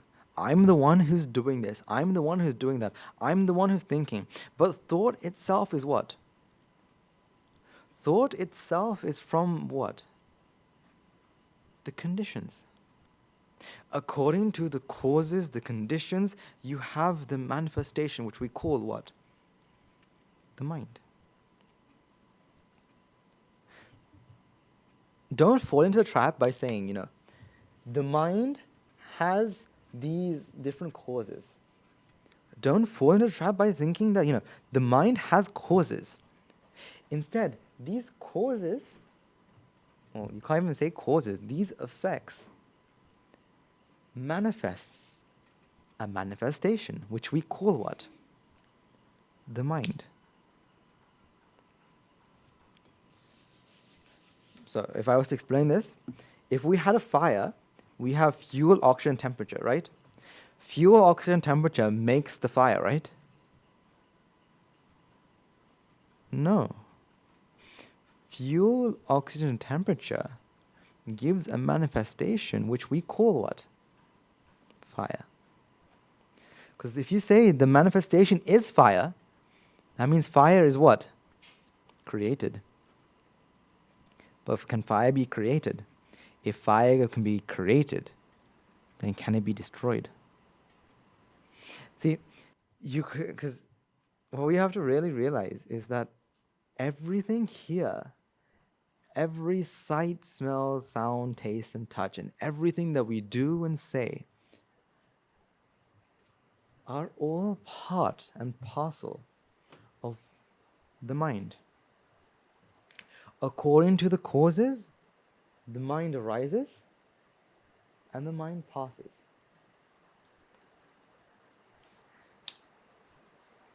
So, if we were to come back to this idea of the orange and of the worms, which are still there, thank you. The mind arises with what? Where are you?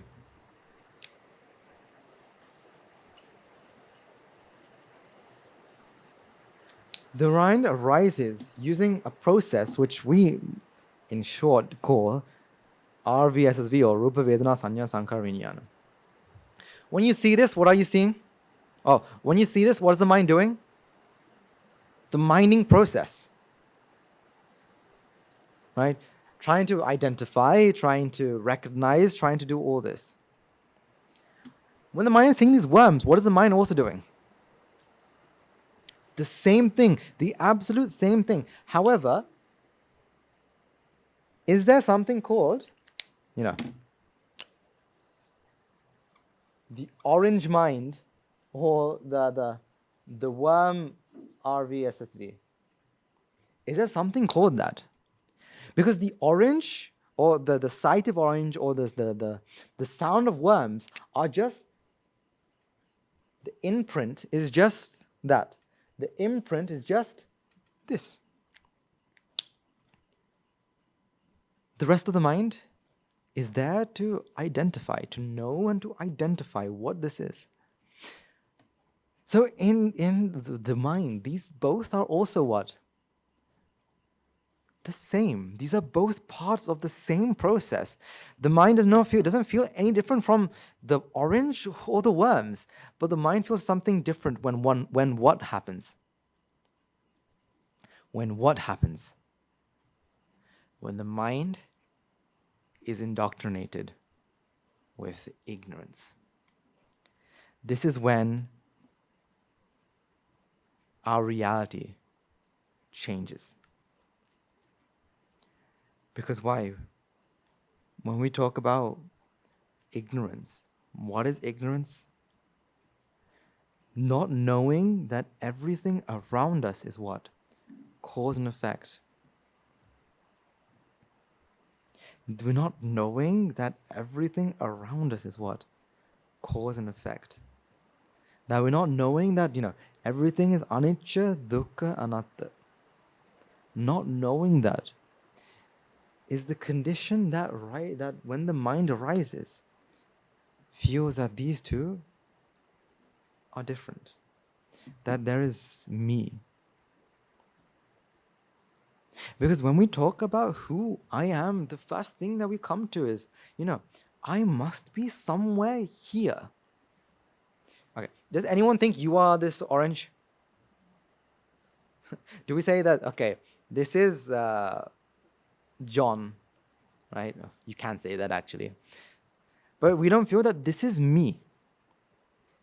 Instead, we feel that this is me. Then the question arises, then when you were small, when you were 3 years old, is your body the same body that it was now?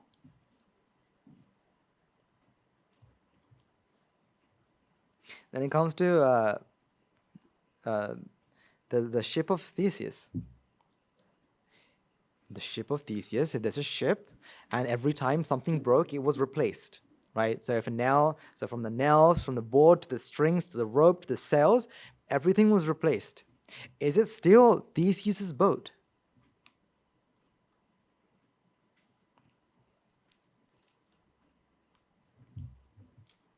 Okay. If I have this hexagon made out of 6 sides, and every time something happened, I change this.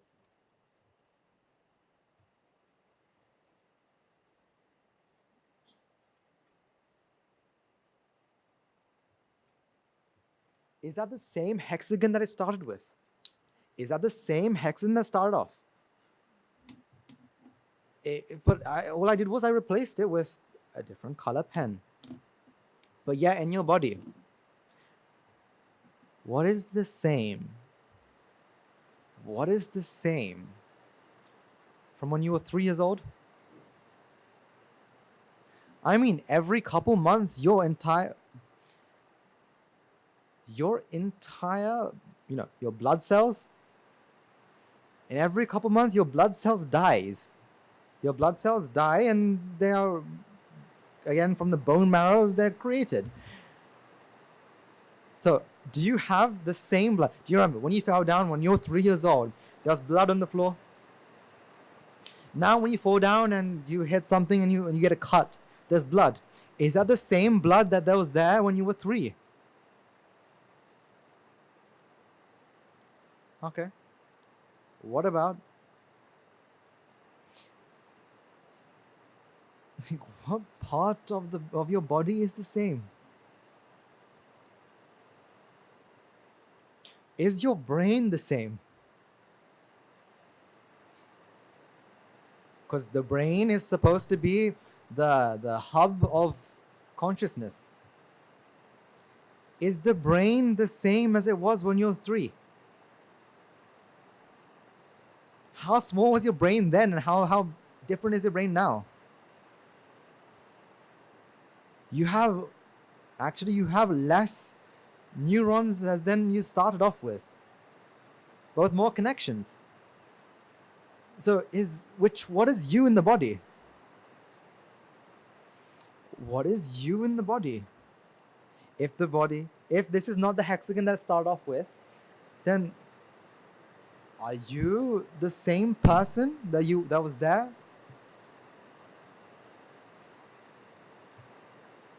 See, this all comes due to ignorance. This all comes to the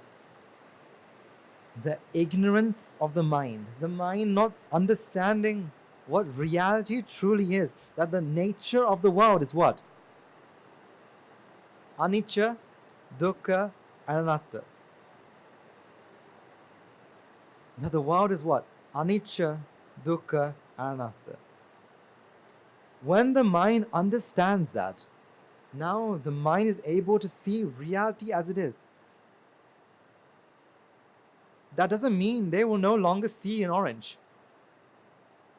They will see this. But they'll know what? That it's a shadow that's cast on the wall.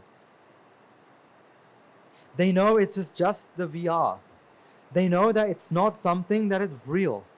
They know they can take it off and all problems will go. You see, all we have to truly understand is what is real.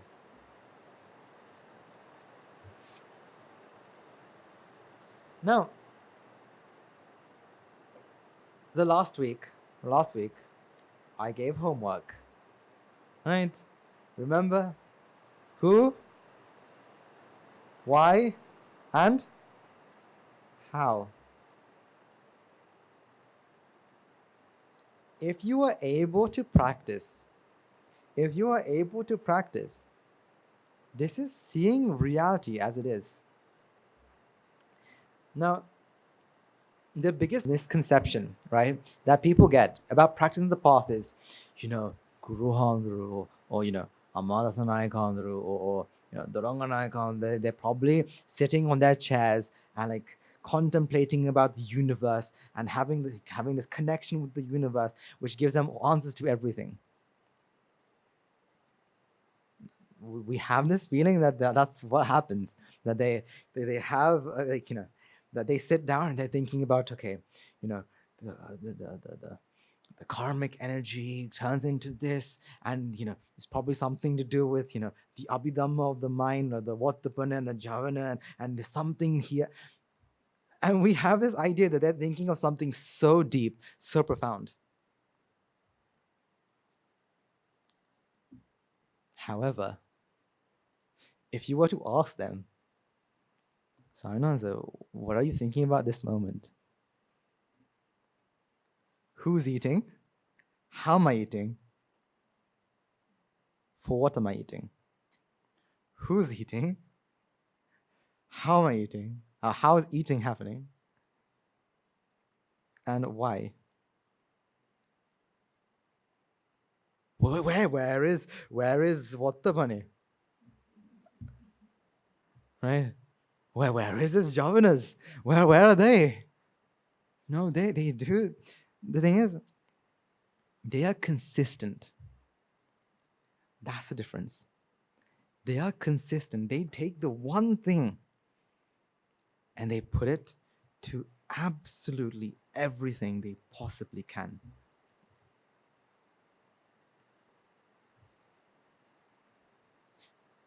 They are looking at just practicing the path, right? This contemplation isn't something that has to happen artificially. What I mean is, it doesn't mean you have to be, in a secluded area, right, away from society, inside, by yourself in a quiet environment. You don't need that. You don't need it to be artificial. All you have to do is ask and contemplate on the reality at that moment. You don't need to think about how does vipaka energy, right? Or how does this energy become mind energy, and that become again karmic energy, and how does that all work? Those are just for, the fun. I mean, it's interesting to know how the world works. Like, they all get the answer to these questions because they have such a, their mind is so pure, so therefore they're able to understand all these, of course. But if you ask them, what do you practice? කවුද කන්නේ? කාටද කන්නේ? කොහොමද කන්නේ? Who's eating? How's eating? How is eating happening? And why is eating happening? Or why am I eating? That is their contemplation. And it's not me saying that they have such simple contemplations. No, please don't get me wrong. They probably have the most profoundest contemplation by asking the most simplest questions. Science has become so profound because some person asked, why did the orange fall to the floor? No, sorry, why did the apple fall why did the apple fall on the floor? See, from simple questions, do you get such profound answers? So don't go looking for the most, mind-boggling question you can possibly come through. Ask yourself simple questions. Simply, can I touch my hand? Ask yourself that simple question. See where it takes you. Go down the rabbit hole. Follow Alice down the rabbit hole.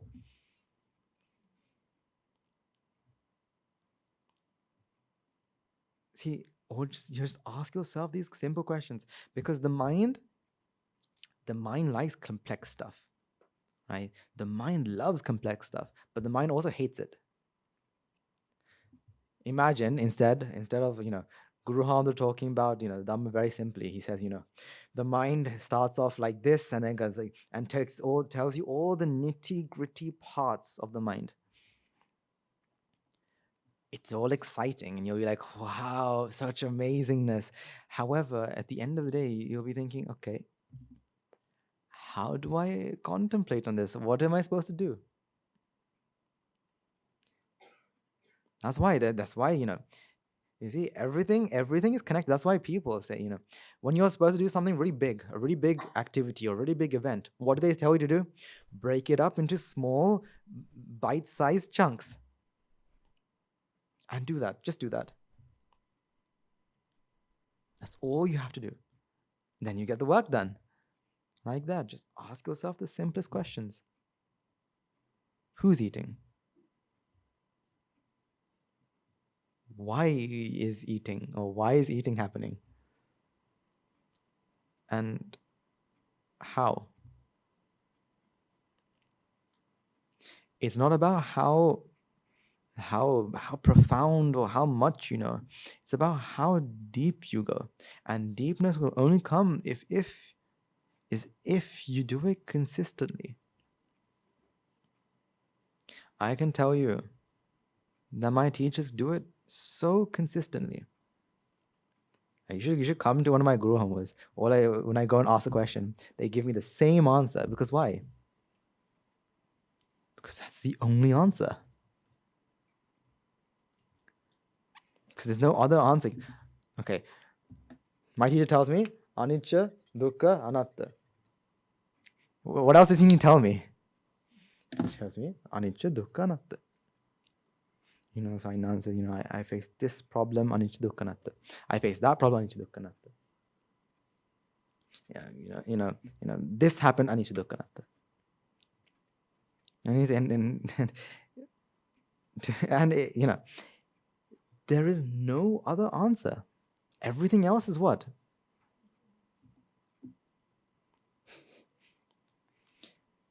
Taking you off, they're not answering the correct question, therefore you're getting the wrong answer. So again, don't think that he just says anicca, dukkha, anatta. Of course he doesn't, right? My teacher's amazing. No, but they'll explain it to me in different ways, but explaining the same concepts. If you continuously come thinking that, today yes, last week I did Anichidu Kanatta, this week what else do I have to do? If you go to your teachers expecting something new, well, prepare to be disappointed. Because the only thing you can do is what?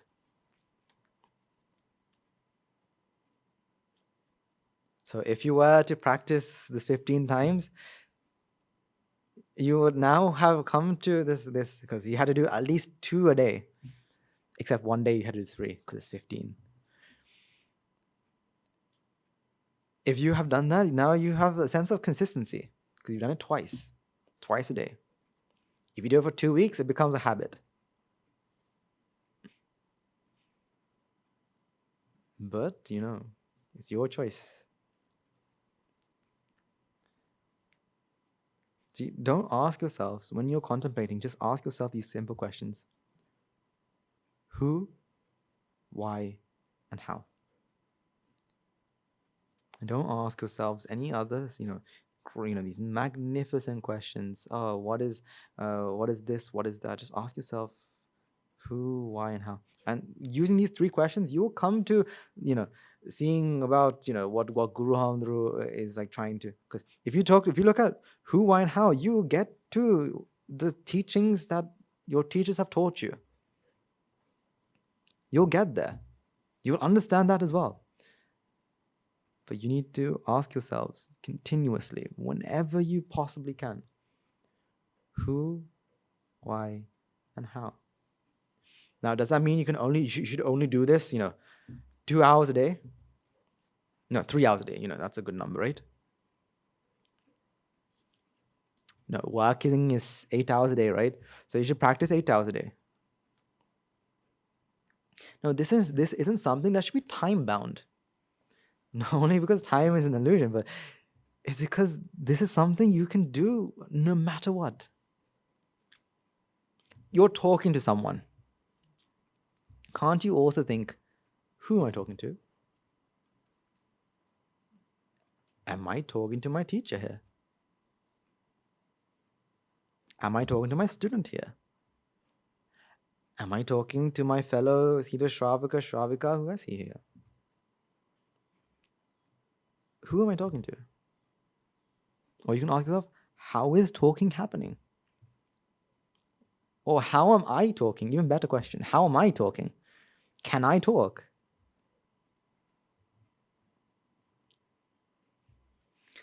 Just ask yourself simple questions and you'll get amazing answers. Isaac Newton looked at the apple that fell on his head and asked, why?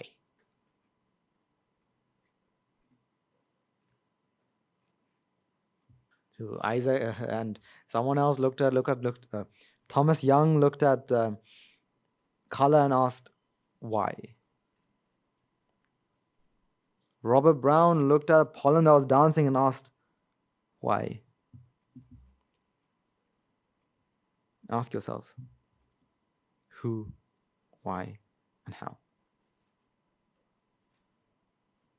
That is your practice. If you want, you don't need to do 100 of other things.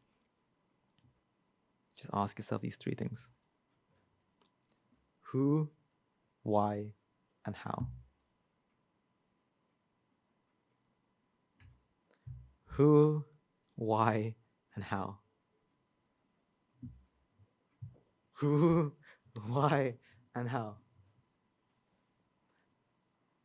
Ask yourself these, and you'll come to the solution. That is the practice. Because then your mind will keep on, showing the reality, and that purifies this. And you'll see, and then you'll realize that these are just shadows on the cave wall, and you'll realize that you're just wearing a VR set. Simply it. But again, remember, follow society. Follow society. When in Rome, do as the Romans. Right? When you're in Rome, do what the Romans do. So if you do, see worms on the floor, or if you see, dog feces on the floor, don't just go and ask yourselves who, how, and why, and then leave. Please either remove it or tell someone to remove it. And if something happens, right, don't just think, oh, all I have to do is practice. No, practicing shows that this is what is real. But living in society, you're gonna have to follow what society. Just like that. Next week is the elections. So we follow what? Society. So what does that mean? We won't be holding a sermon next week because of the elections. So who are we going to vote? Honestly, I don't know. And the next thing is I don't really care. Because why? Who? Why? And how? So next week, we will not be holding an English sermon. I don't think we're holding any sort of sermons. No sermons at all. So there'll be no sermons whatsoever. So enjoy your holiday, right? Your holiday on a Saturday, normally you come to the monastery and you do so much work, right? You have to listen, you have to do these offerings and all this stuff. Have your holiday, enjoy your holiday. But ask yourselves what? Who, why, and how? Okay, so today we talked about a large variety of things. But so we started off by talking about reality, right? The reality of sight, sound, smell, taste, and touch. We also talked about, matter and time. We briefly touched upon time. Time is very interesting because time is one of those concepts. For as long as you are focused on it, you see one thing. The moment you lose your focus, you feel something completely different. It's the basic, one of the basic illusions there can be. Once you're focused and you understand what time is, you see it one way. But the moment you lose focus, you see the opposite.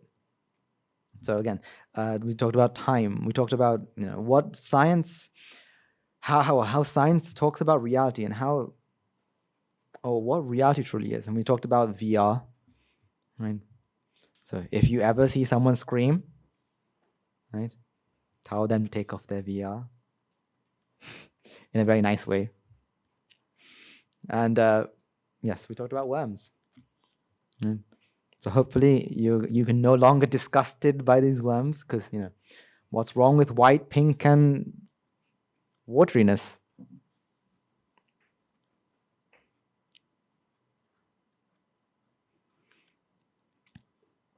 What's wrong with white, pink, and wateriness?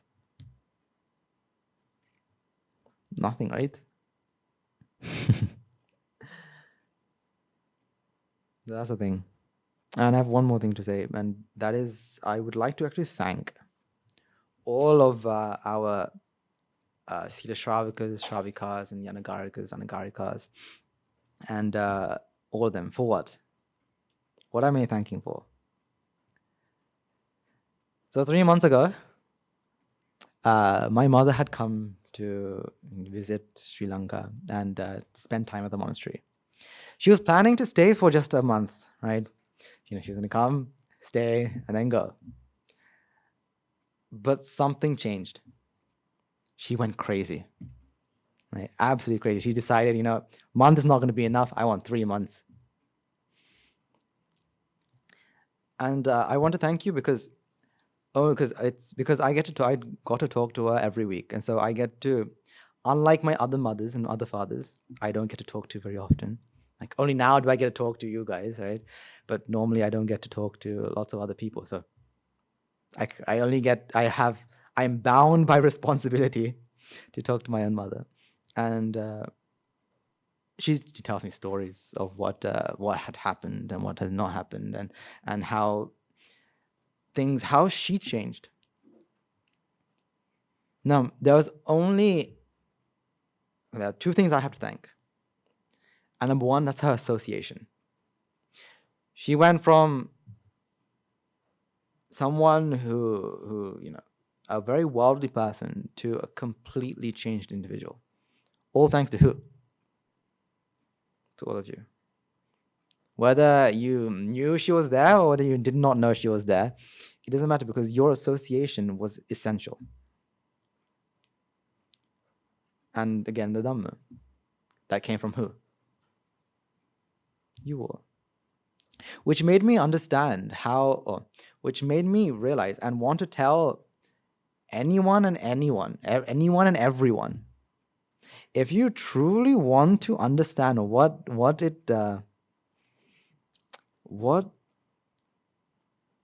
Buddhism is really about, what the philosophy is really about, you can never do it online.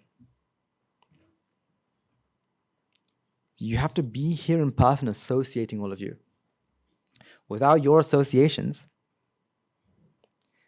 you have to think, can you really, to the extent that you all have, understand?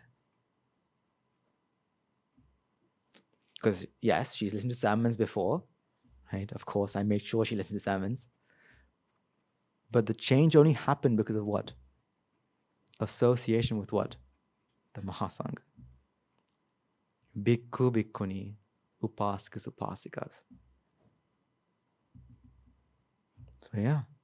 So I want to thank all of you, and not just for my own mother, because who's the mother, right? Who, why, and how. But for all of the people that you change, either knowingly or unknowingly. So I don't get to talk to all of you in person. But honestly, deep in my heart, all of you are family. So just like I was bound by responsibility to help my own mother, conventionally, I am also bound by responsibility to help all of my mothers and fathers. Because I sincerely do. One great thing that my mother had said was, every person that she met, she felt as though like she had known them for a long time, like an old, you know how it feels like you've gone somewhere and you come back and you meet old best friends, and how close of a relationship you have. She said she felt like that. And I think one person had also asked, like, treat me like a friend. And she said, no, I can't treat you like a friend. I see you as a daughter, or I see you as a sister. And I saw, like, and it made me realize how much of an impact you all make. Like, of course, I want to tell you so you can also rejoice in the merits. Because I know mothers and fathers from all over come to the monastery, experience the monastery. And it's like a black hole. Once you come close, either you're spit out far, far away, or you join the singularity. Either you're spit out far, far away, you're radiated millions of light years away, or most likely, you join. So again, I only get this opportunity now to thank all of you. So if there are, because I know there are many others who are behind all this as well, and thank all of you as well. Those I can't thank now, you guys, you all have the responsibility of thanking them for me. It's your responsibility now, not mine. So yes. And with that, I also want to add how important association is. Because the mind isn't something that we can control. Can we? Try not thinking of oranges now. Like I don't want anyone to start craving oranges. I don't crave oranges. I'm not going to give this to you anyway. I don't crave for it. But we can't stop thinking about things. We are unable to stop thinking about things. And what I want to show all of you is that minds are like magnets, or very specific magnets. They attract things that are like itself. For example, right, the best example I can give is the person that you associate a lot, right? The person that you associate a lot, you are very free to tell them anything, right? Whereas some people that you don't associate, you have some sort of resistance. So our minds can attract alike. So for example, if you are a very nice and kind person, normally the people around you are also what? Nice and kind. We attract these temperaments. Now the scary part is,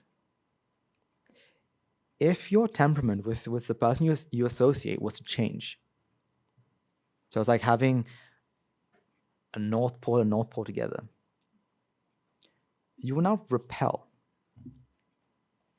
You will now repel from the friend. Now change example from friend to monastery.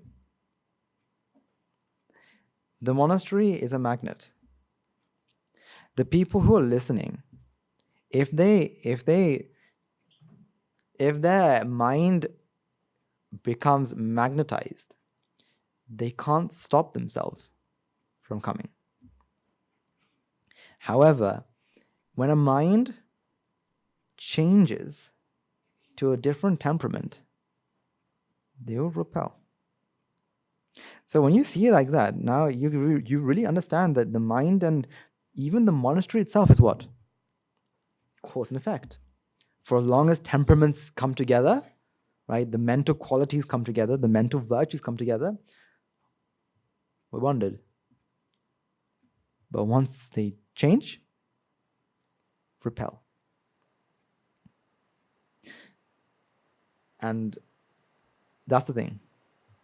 Keep yourself, or keep the mind with that resonates with the monastery's temperament.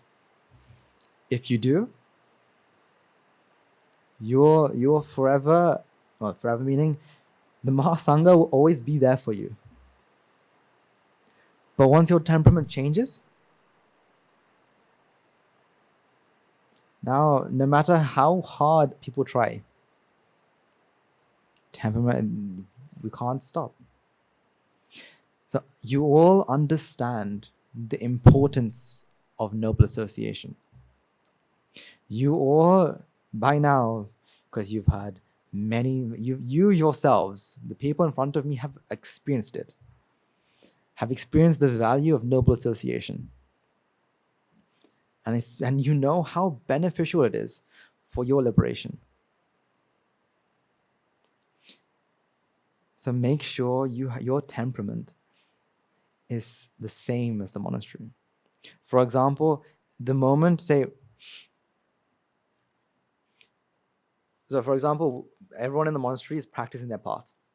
If you stop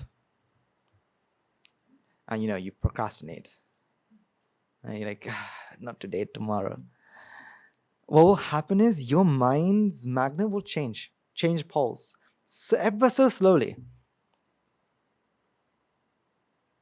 And then one day, you yourself will be pushed away, distanced. If you feel like, say, for example, you start to if you start looking for worldly pleasures, instead of practicing the path and trying to get rid of attachments, you're looking to attach, magnets will change poles slightly, very slowly, and then whether you like it or not, you'll be repelled away. Now, repelling happens because of which magnet? Big magnet, small magnet. Which magnet repels each other? Which magnet is repelling the other? Both. It's nothing, not that big magnet is stronger, so it's repelling the small magnet. No, repelling happens. That's the danger. That is the fear, or that's the danger of the mind. So always try to keep the same temperament as the people around you. Resonate with the people around you. Keep resonating with the people around you. And if you see someone going off track, give them a poltokka and bring them back. Right? Give them a knock on the head and then bring them back. Because once north and north are together, you can try super gluing. You can try, taking like what do you call this hydraulic presses and trying to press them down together. But no matter how hard you try, north and north will always repel. But if I'm facing north here and there's a south all the way across, I don't know, the continent, there's an attraction there. That magnet will come across. So to your own fellow friends, noble associations, give your noble associations the noble associations they deserve. If you see them go off before they are fully north, give them that tokka and bring them back. Show them south. Show them south. And they will come back. You see, understanding the world as it is one of the most, I want to say, therapeutical things you can do, because you realize that there's nothing,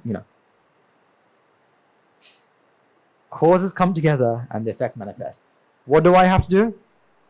Make sure the causes don't come together. How? By creating the conditions. By creating the conditions. Simple as that. Right. So again, I want to end off by thanking all of you. Right. To extend my merits, and she also wants to extend her merits by saying how she, at the end, one of our monks had challenged her, right? Had challenged her and said, "Don't cry, right? You better not cry." And she came up to me and said, "How? I'm going from paradise back into, I feel I'm going from paradise back into the hells. How can I not cry?" So she wanted to extend her merits as well. She's planning to come back.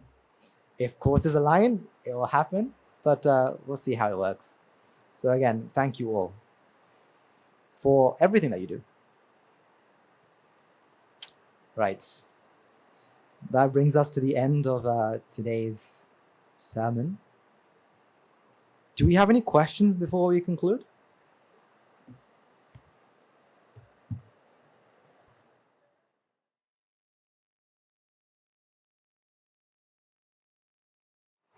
We'll talk about that next time, right? Any other questions?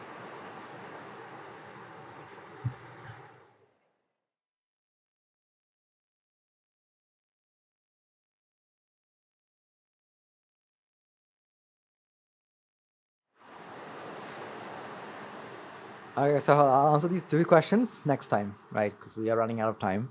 So the two questions were about, I'll answer this two next time. Would you be able to write them down and leave them here? Because I trust my memory a lot, right? My memory is very trustworthy, so could you write them down and keep them here, and I'll answer them. Okay. So, is it real? That's the question. Okay. Let's take a few moments to transfer our merits and conclude. Can we get rid of the worms?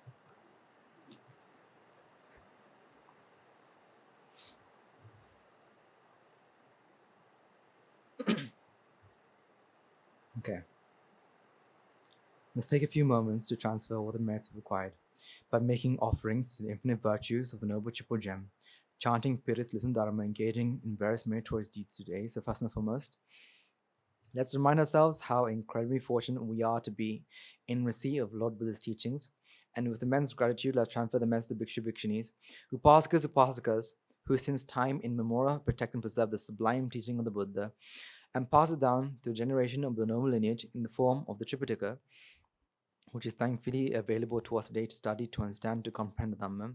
Let's also take a moment to transfer merits to all the members of the Mahasangha present throughout the world, including all the chief prelates of all chapters, who have dedicated their lives to no path and committed themselves to the betterment of all sentient beings. Let's not forget, among them will be the monks and nuns resident in local temples and nunneries, who have always been by your side through thick and thin, come and shine.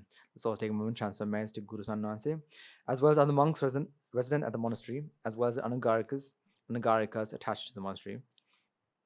Let's also take a moment to transfer our merits and express our gratitude to those who made great effort to disseminate the teaching of the Buddha, be that by transliterating sermons, sharing them out with others, inviting us to join them. May the power of merits, if any of them be born in the willful plane, may they redeem themselves and be born in blissful plane. May by the power of merits, may they abstain from the unmeritorious deeds, fulfill the meritorious deeds, fulfill the noble eightfold path, and attain the supreme bliss of Nibbana. Sadhu, sadhu, sadhu. Let's take a moment to transfer our merits that we've acquired to our devotees, friends of the monastery, who for sake of merits continue to sustain the Mahasangha. This includes every one of you who have contributed to the construction of the monastery, to those of you who provide the Mahasangha with shelter, alms, robes, medicines, as well as those who pass in their know-how to extend their well wishes. May through the power of merits, may they abstain from the meritorious deeds, fulfill the meritorious deeds, fulfill the noble eightfold path, and attain the supreme bliss of Nibbana. Sadhu, sadhu, sadhu. Let's also take a moment to transfer our merits to our mothers, fathers, husbands and wives, brothers, sisters, sons, daughters, grandparents, uncles, aunts, cousins, nephews, nieces, our elders, friends and acquaintances, employees, and to all those who have helped us, supported us, assisted us in any shape or form. By the power of these merits, may they be healed of physical and mental ailments, may they overcome any obstacles in spiritual progress, may they abstain from unmeritorious deeds, fulfill the meritorious deeds, fulfill the noble eightfold path, and attain the supreme bliss of Nibbana. Sadhu, sadhu, sadhu. Let's also take a moment to transfer merits to the Devas, Brahmas, spirits, demons, primarily the Sakadeva, Deva, as well as numerous gods and deities, who are committed to protect and fulfill the Sambhava Sasana. Let's also take a moment to transfer merits to our garden deities, who keep a watchful eye over us and keep us out of harm's way. May the power of these merits, may they prosper in divine power and wisdom. May they abstain from the meritorious deeds, fulfill the meritorious deeds, fulfill the noble eightfold path, and attain the supreme bliss of Nibbana. Sadhu, sadhu, sadhu. Let's also take a moment to transfer merits to our ancestors who have predeceased us, all that have been friends and family to us in this infinite long journey in samsara. Let's also take one transfer merits to all the members of the armed forces, as well as the police force who have sacrificed their lives to protect the peace and harmony of our nation. May all those who lost life in the war with the friend or foe rejoice in the merits required today. Let's also take one transfer merits to all those who lost their lives in natural calamities such as tsunamis, earthquakes, landslide, pandemics. Reminding ourselves among them will be those who have been friends and family to us in the long journey in samsara. May the power of the merits, if any have been born in the willful plane, may they redeem themselves and be born in the blissful plane. May by the power of the merits, may they abstain from unmeritorious deeds, fulfill the meritorious deeds, fulfill the noble eightfold path, and attain the supreme bliss of Nibbana. Sadhu, sadhu, sadhu. And finally, let's all resolve, make the power and blessing of all the merits required throughout the day. We've been witness the event of many hundreds of thousands of Arthmanuanse in this blessed land. And finally, may through all the power of all the merits required throughout the day, you and I and everyone who made this program a success become a Arhitanwanse or Arhatmahinwanse in this very life, in the era of the Gautama Supreme Buddha itself. Sadhu, sadhu, sadhu. The Mahasangha will now transfer their blessings to you.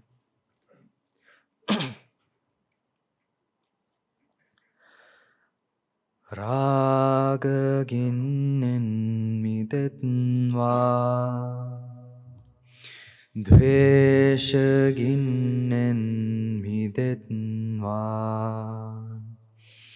Mohaginnen mitetva නිම්භාන පරම සුඛයෙන් සුකිතතරවෙත්වා නිම්භාන පරම සුඛයෙන් සුකිතතරවෙත්වා මමද සියලු ලෝක සියලු සත්වයෝ නිබ්බාන පරම සුඛයෙන් සුඛිතතර වෙත්වා නිබ්බාන පරම සුඛයෙන් සුඛිතතර වෙත්වා නිබ්බාන පරම සුඛයෙන් සුඛිතතර වෙත්වා රාගගිනි නිවේවා ද්වේෂගිනි නිවේවා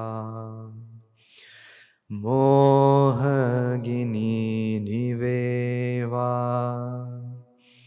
නිවන් සැප ලැබේවා නිවන් සැප ලැබේවා නිවන් සැප ලැබේවා